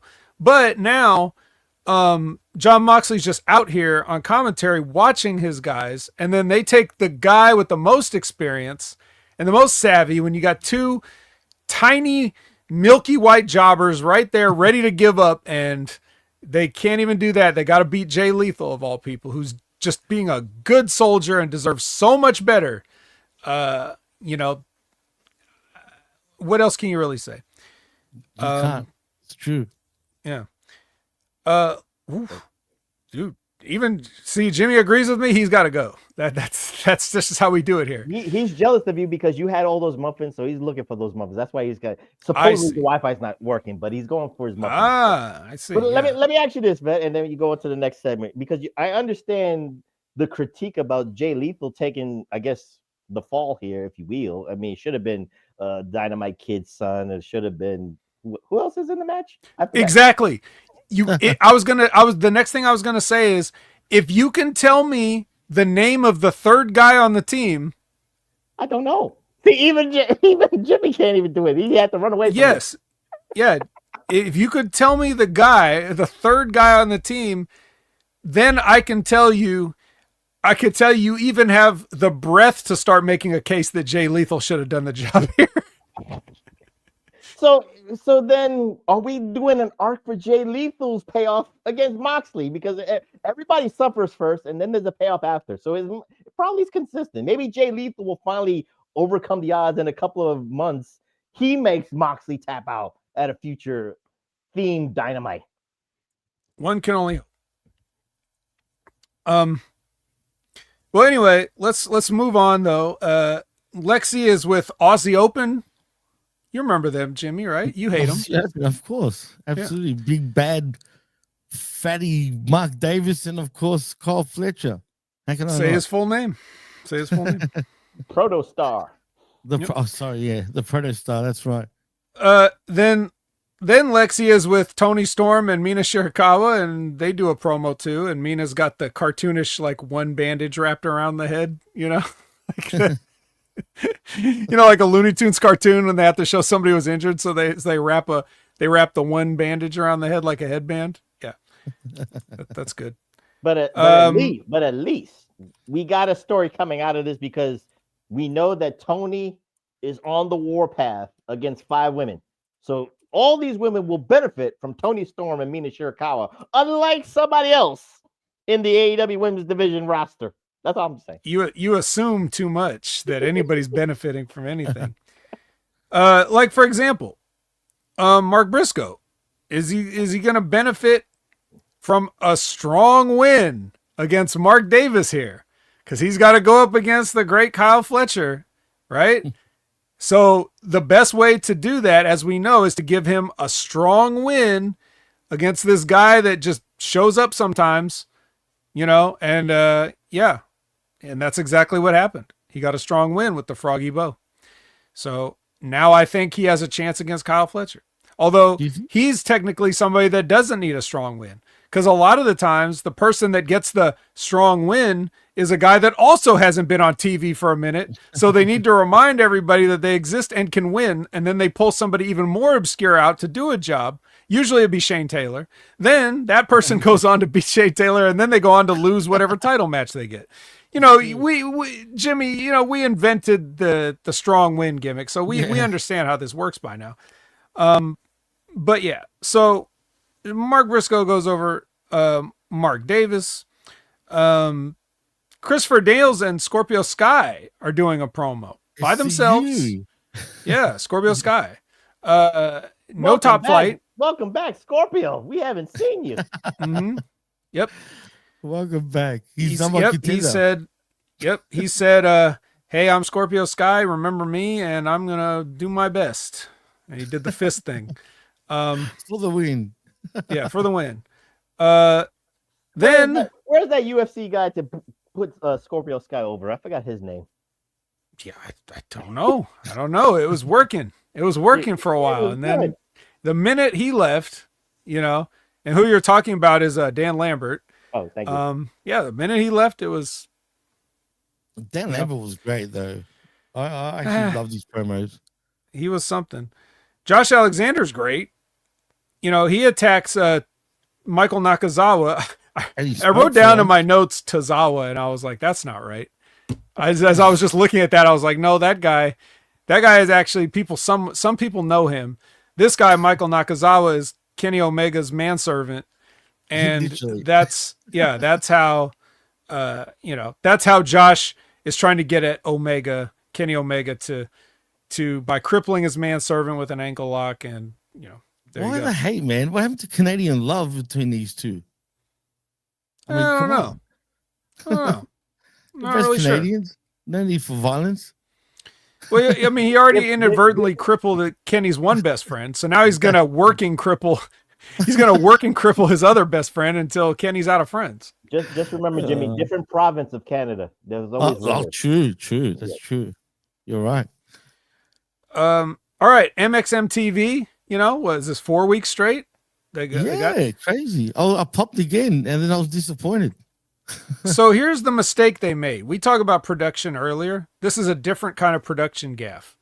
It doesn't matter because nobody watches. But I'm just saying, like, even me, even with my half-ass paying attention, even with my blasé attitude towards AEW as a viable product for anybody to be entertained by, I still caught this. So this is one of the reasons why they call me the best in the world, I guess. So they're coming out, and we know MXM does a challenge, like where they do an open challenge. Basically, they call it the casting call. And then they don't know who the opponent's going to be because reasons, I guess. They don't know who it is, but it could be any combination. It could be a mixed six. It could be a tag. It could be a mixed tag. It could be a singles. It could be anything. They don't know until Arcadiora says who's coming out. So as MXM Collection is coming out, or MXM TV, whatever you want to call them, as they're coming out, the lower third says Taya Valkyrie only. So I guess we're getting a singles match. They stooged it off before it even happened, before we get the surprise of what kind of a match or who the opponent is going to be. It ends up being Ty Mello. Okay. You can imagine where it goes from here. Ty Mello did a job. Ty Mello got a job. Taya did the job. She was showing, Miranda Alizé and Nixon Newell that there are no small jobs, just small wrestlers. And then, as soon as she wins, Ty Mello gets jumped by Marina Shafir, who then gets jumped by Toni Storm. Oh. It's what can I say? It's personal, man. It's personal. It writes itself. Just what you just said, it writes itself right there. Beautifully.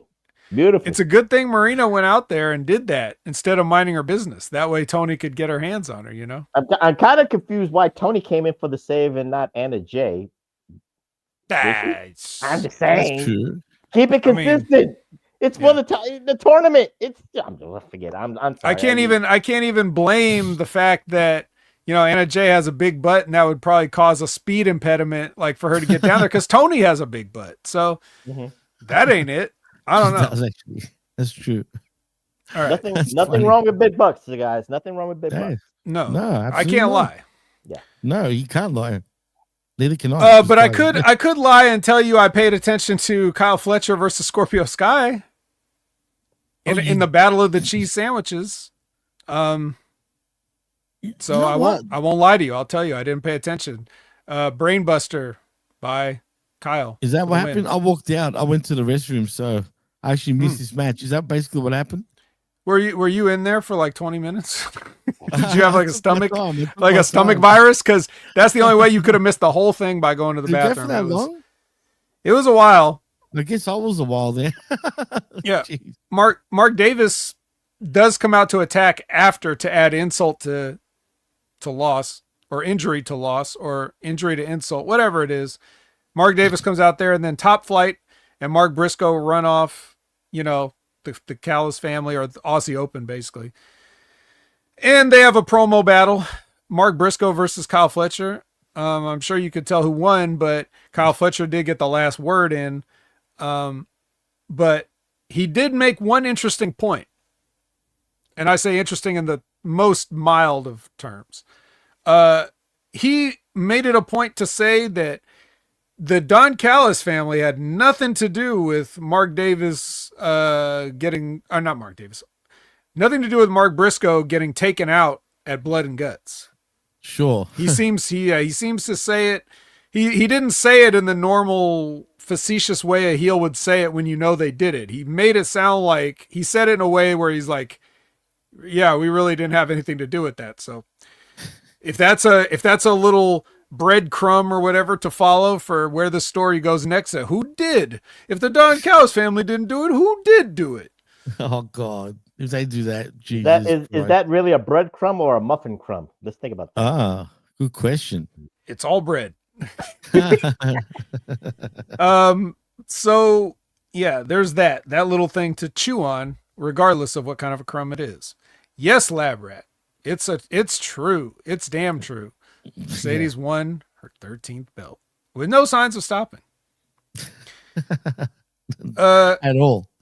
At the tailgate brawl for Full Gear, there's going to be a $200,000 four-way tag team match.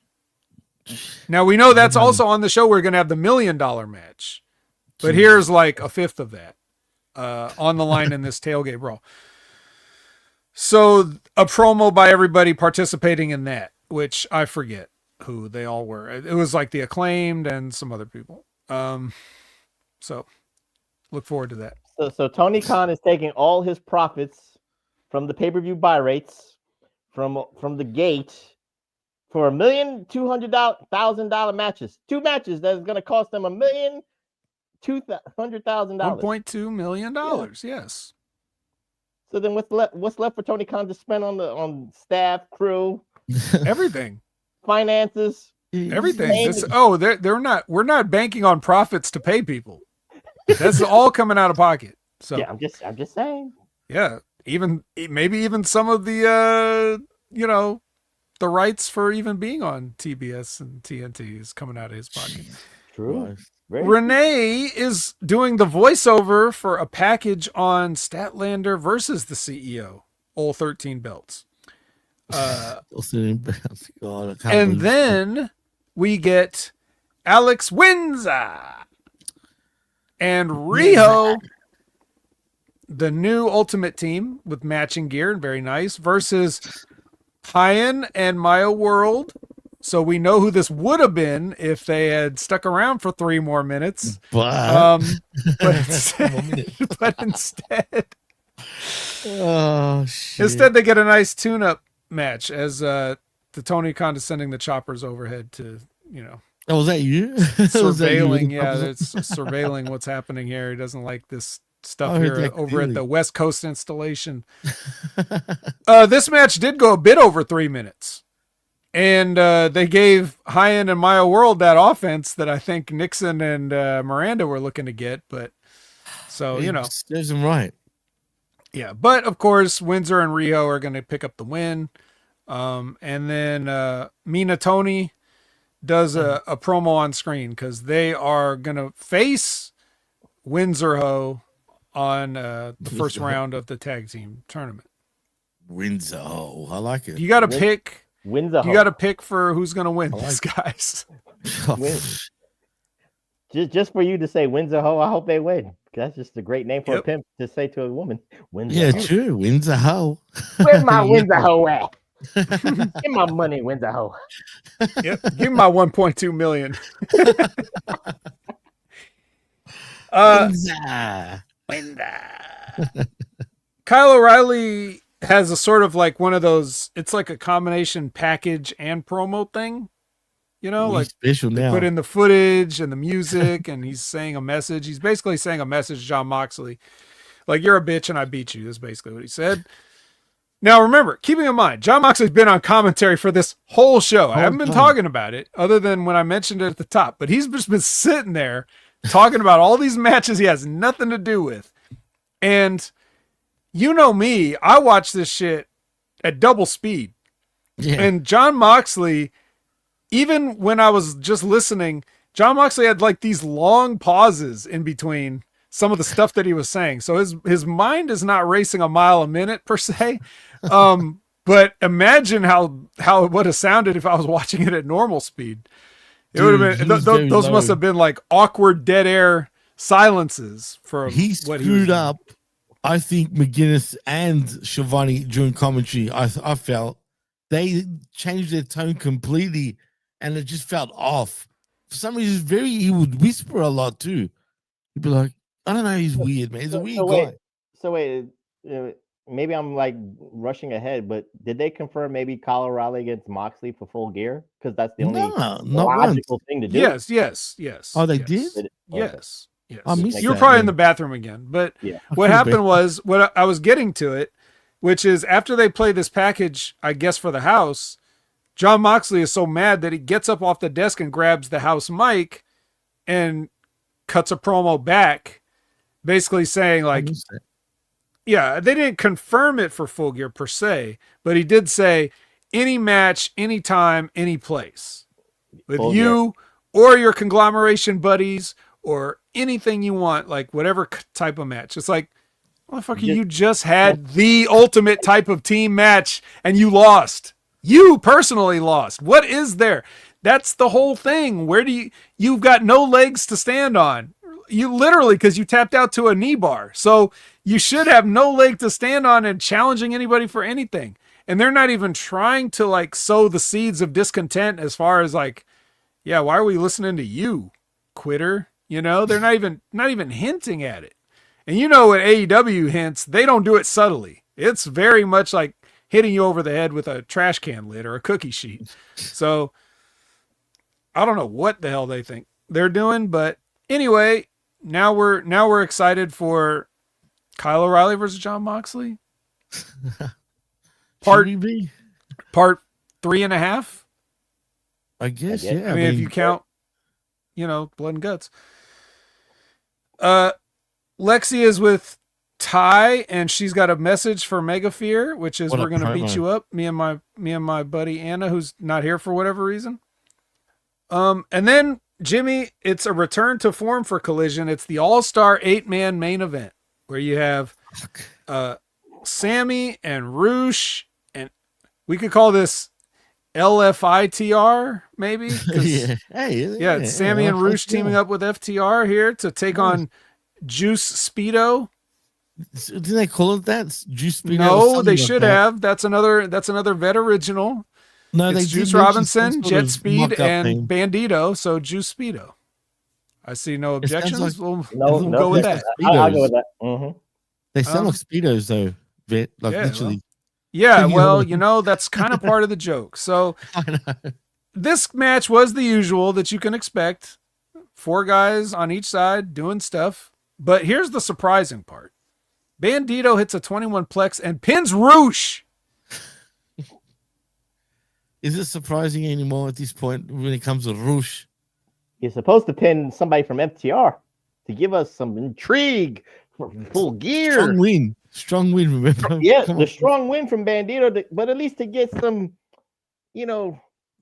retribution, if you will, because Mama Dito got embarrassed by FTR weeks ago. Why not in this all-star 8-man match, which should have been for at least $150,000 to be consistent? But again, I'm nitpicking, but that's where you do it. That's where you do it. Yeah. Also, and also, like, I know you're kind of on autopilot these days, Jimmy, but the whole reason you said, like, what should we expect? Well, I don't expect Roosh to do jobs. Isn't that kind of his whole rep? Right. No, I hate that he's doing jobs. And correct me if I'm wrong, and it could have been all kayfabe, but I used to remember hearing stuff where if he got pinned like this, treated like this, in Ring of Honor, for example, he would have a freaking fit. You know what I mean? He never might walk out. Right. Yeah. Remember that shit? Exactly. Are they just beating guys like Moxley and Roosh and all these other guys that don't do jobs just to rub it in the face of the old Alizé and Newell? Look at all these people more over than you doing a job. I didn't know that Nixon Newell had that much stroke to cause people to like, see, I can do it too. You should do it too. Yeah, well, he doesn't give a shit anymore, it seems. So it is what it is. You know what I mean? So, well, she's got plenty of time to stroke from now on. She's just got to be careful that she doesn't blow out her knee stroking. Shit. I could add to that, but I won't. Well, if any of you guys got anything else to add, now's the motherfucking time because Collision is over. You can't top it. Yeah, with the 8-man all-star. Well, I didn't know if they were all-stars, but the names just popped me. Jet Speedo. All-stars. LFTR. Yes, that's what you said, right? It was LFTR or LFITR. I'll let it be your choice. It was LFITR. That was the better one. Oh, okay. Yep. And Juice Speedo. Yep. Great. All-star main event. And yeah. So there you go. Roosh did a rare job. I think I'll just say this, but, not to be funny here, but this is just going from what I'm seeing here. What a letdown from Blood and Guts to Collision. That's what I'm saying, dude. That's the problem. What a letdown, vet. I mean, what's going on here? I mean, I'm not talking about the matches and the roster, but if you're gonna do storytelling, vet, close it out for us, or Jimmy, close it out. I mean, how can you miss the boat on having a big ass Dynamite Blood and Guts theme and then not really doing proper storytelling to curtail that momentum from that to Collision? At least we make fun of Raw and SmackDown guys, but at least SmackDown tries to be consistent and tries to be a big deal. They don't throw it away, but they try, but they have thrown it away. I'm not gonna say they haven't, but at least WWE tries to make it a point that SmackDown may be the B show, but it's a big ass B. It's a big motherfucking huge B. Definitely it's a huge B, but for Collision, it's not even a B show. It's a C. It's not even a C show. That's even giving up too much credit. It's an incomplete show. You go from Blood and Guts to not keep that momentum going storytelling wise and building to full gear properly. It's just a waste. That's just what I see. Although Collision is perceived like it's equal to Dynamite per se. But you're right. You know what I mean? 100% right. Collision makes Ring of Honor feel better or more special. I don't know about that. That's a rib from me.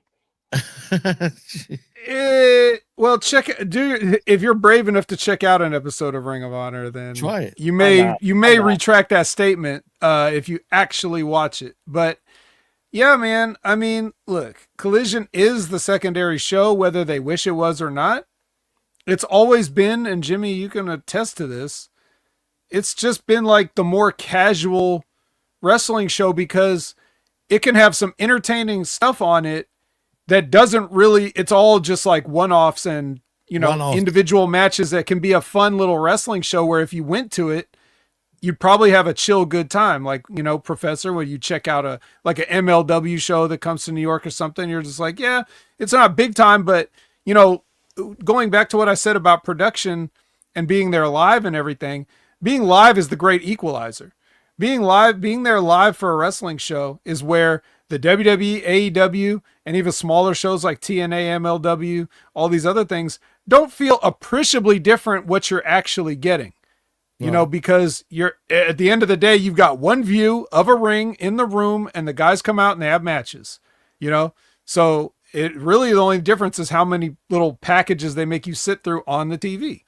So no, you're right. Collision is very casual and it often does not greatly follow up from what happened on Dynamite. They'll try to pepper in packages, to catch you up, but it's not always followed through with on Collision. And then when people note that, people that only watch Dynamite, let's say, for example, let's just throw a completely random name out there. I don't know where I could have possibly got this from. Keeping It 100 with Conan. Let's say that show. They don't watch Collision. They only watch Dynamite. Okay, I get it. There's only so many hours in the day. I don't blame them for that. But whenever they bring up an angle on Dynamite that they don't understand, and then someone says it's something from Collision, they get offended about it, like that they should have had to watch Collision. Well, I don't understand what the argument is. Are you supposed to, if you have to put Collision, Tony's putting on Collision, whether you like it or not, is he supposed to not try to get people to watch it with his angles going from one show to another? Is he supposed to just give up completely? Of course he's going to try to bounce some stuff back and forth from show to show. So if you don't watch Collision, you can just say, oh, I missed that. You can't just get mad that he didn't put on Dynamite. He's got 2 shows to do. So, but even when those things happen, I don't think it happens enough. I don't think you should be able to miss a Collision and know what's going on, because you just got too many random one-off matches on Collision, which can be cool if you're just chilling. But I don't know, guys, these days it's getting a little bit harder to just chill. Like, a lot of us have got stuff to do. A lot of us are busy. A lot of us are going through stuff, and we don't have time for an extra 2 hours of wrestling, even if we wanted to watch it. And like Josh is saying, a SmackDown going back to 3 hours, that's another hour people don't want. They're already not watching it. Now you're going to add an hour. Sometimes just adding the hour turns people off. Like, even though they could watch it in parts if they wanted, but no, they just see the 3 hour block and they're like, I'll just skip the whole thing.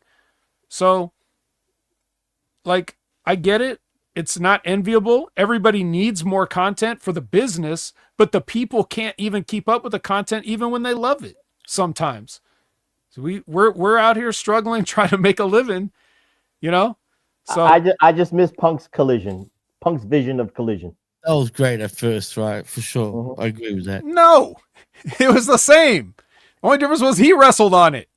And he had his people there. It had a different vibe. That just what you say. It just had a different vibe. It did.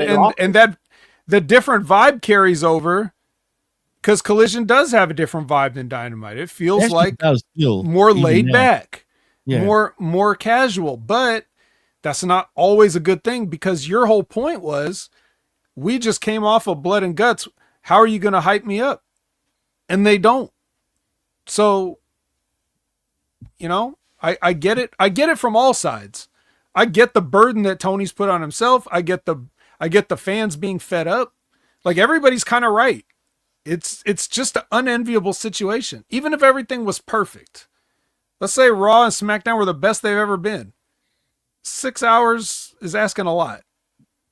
Mm-hmm. It just is. Absolutely. Raw used to be 1 hour, bro. It used to be Remember 1 hour. At one point, for a long time, it would be 1 hour. And they added a second hour. We felt like we were eating good because we got more. Nitro was 3 hours. Right. Just things aren't like they were then. And even if, think about everything else, like the amount of stuff that they have available to watch on demand, not just by appointment. How do you pick which thing you're going to watch? And a lot of that stuff is easier to choose over wrestling. If there's a new Netflix show I want to see, or if there's a new movie they added on Amazon Prime that I didn't go to the theaters, but now I can watch it at home, or anything else that you could be doing other than watching an episode of Collision. These are the things that everybody has to do, but there is no going back. You can't put the toothpaste back in the tube. This is just the way the world is now, and the streaming bubble's it's already popped, but it's too late to go back now. So this is all just stuff we have to deal with. I don't have the answers, but I'm just pointing out the problems. And it's a lot of problems. And it's it's hard to answer. And like Josh says, you're right. It's hard to balance everything.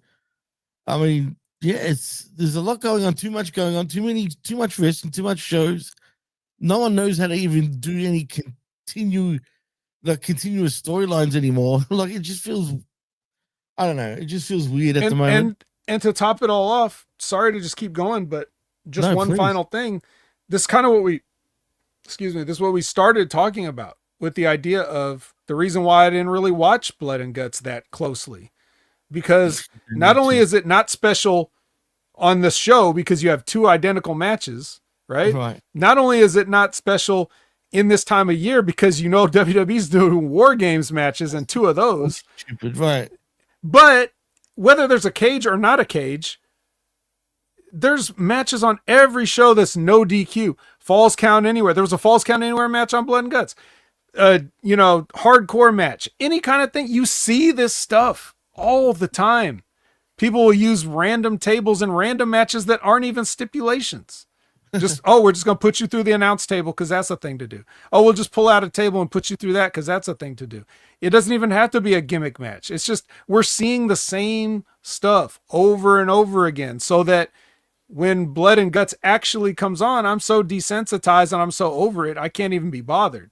Even if I wanted to, which I don't, because I've never really liked cage matches anyways, but now I'm going to make time for this when that's all I see on TNA, NXT, whatever. It's too much of the same shit.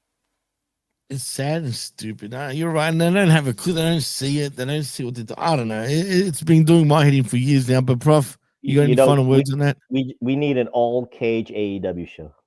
2 hours of cage matches. Imagine that. For the wreckage, just to review. AEW lock in. Yes. Oh my God. Kids love saying lock in now. So it's the perfect title for a themed pay-per-view. Mm-hmm. I'm going to do pay-per-view. Lock in. I can't do the TK voice, man. You do much better than me, man. Oh. Come on, just once before we go. 9 days from tonight. I can't. My voice is gone. 9 days from tonight. Oh, he's such a fucking goofball. But anyway, I guess it's a wrap, right? I mean, we've said everything we've needed to say. So, in saying that, well, like I said, Prof, any final thoughts before we take it home? I think Vet said everything eloquently. There's nothing else to harp on. You can't top that. It's true. Yeah, I agree 100%. That's why. Well, Prof, in saying that, then tell them where they can find you and what you're doing and what's going on with the reflection and all the spotlight.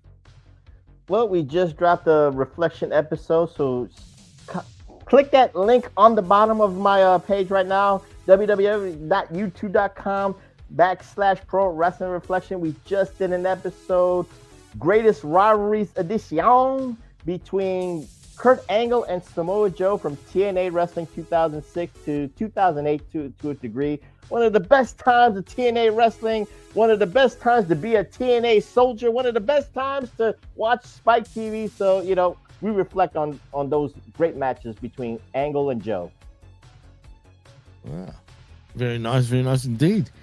Anything else where they can follow you on the X, even Prof? Same name. It's PW PRF, PW Prof. It's there on my YouTube, on my Twitter, on my Blue Sky, all that stuff. Just follow me and follow the nostalgia with myself and the Tommy Wonder.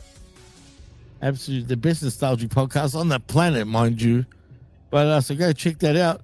In saying that, Vet, what are you up to and what are you doing, man? Anything happening today? Yeah, I think so. If you want to hop on and watch me hang out with a little bit of Twitch gaming and stuff, maybe Ad Opinion Haver will do you just fine. You can check me out on Ad Opinion Haver on all your favorite social media platforms. Regardless, you can check me out every Monday night, 6:30 p.m. Pacific, 9:30 p.m. Eastern for Impact Attack with Brandon. Talk about TNA and their mess therein, which I alluded to a large portion of earlier in this show. You can check out the Next Level Wrestling Review every Wednesday, 8 a.m. Pacific, 11 a.m. Eastern, with Big Ray, where we talk about the NXT mess. You can check out Wrestling with Rick Rogers every Friday. He just had Jamie Dundee on this past episode as a guest, and holy crap, like, there's nothing PG-13 about that guy anymore, let me tell you. So definitely check that out. It's something. I was cracking up at work. People were probably looking at me like, what's going on? What is he listening to? And then the Stevie Richards Show, of course, more Stevie Richards Show every Friday. So check out the Stevie Richards Show, the best show in pro wrestling today. And check out Limpin' Ain't Easy with Timmy Baltimore, and his guest James Ellsworth is his latest guest. So you can find out what happens when a man with 2 hands has a fighting chance, or whatever he says. It's awesome. And I know you're talking about Rip Rogers. I just want to say, you noticed it, but I got kicked out of my browser again. That's why the NXT thing stayed up the whole time. So I just want to put it out there, like you said about Rip Rogers. So you get the chance to. But anyway, in saying that, if you want to follow me, you can on the X at the PWC Network. Also, more importantly, like and subscribe right here at Hammy Media Group's YouTube channel. Again, I'd like to thank everybody. Our numbers keep going up. Our subscriber numbers keep going up. And that's all that matters. Thanks to all of y'all putting in the work for us. We really appreciate you all. And yeah, I think that's about it. So in saying that, I am Jimmy T. He is the best in the world, Jamie DeVette Williams, and he is the magnanimous and the glorious, the Professor Chabelo Vera Cruz. And you've been listening and watching the Wreckage. Boy. Boy, live right here on Hammy Media Group's YouTube channel, and of course on channelattitude.com after the fact. Till next time, adios amigos. Take it easy. Peace.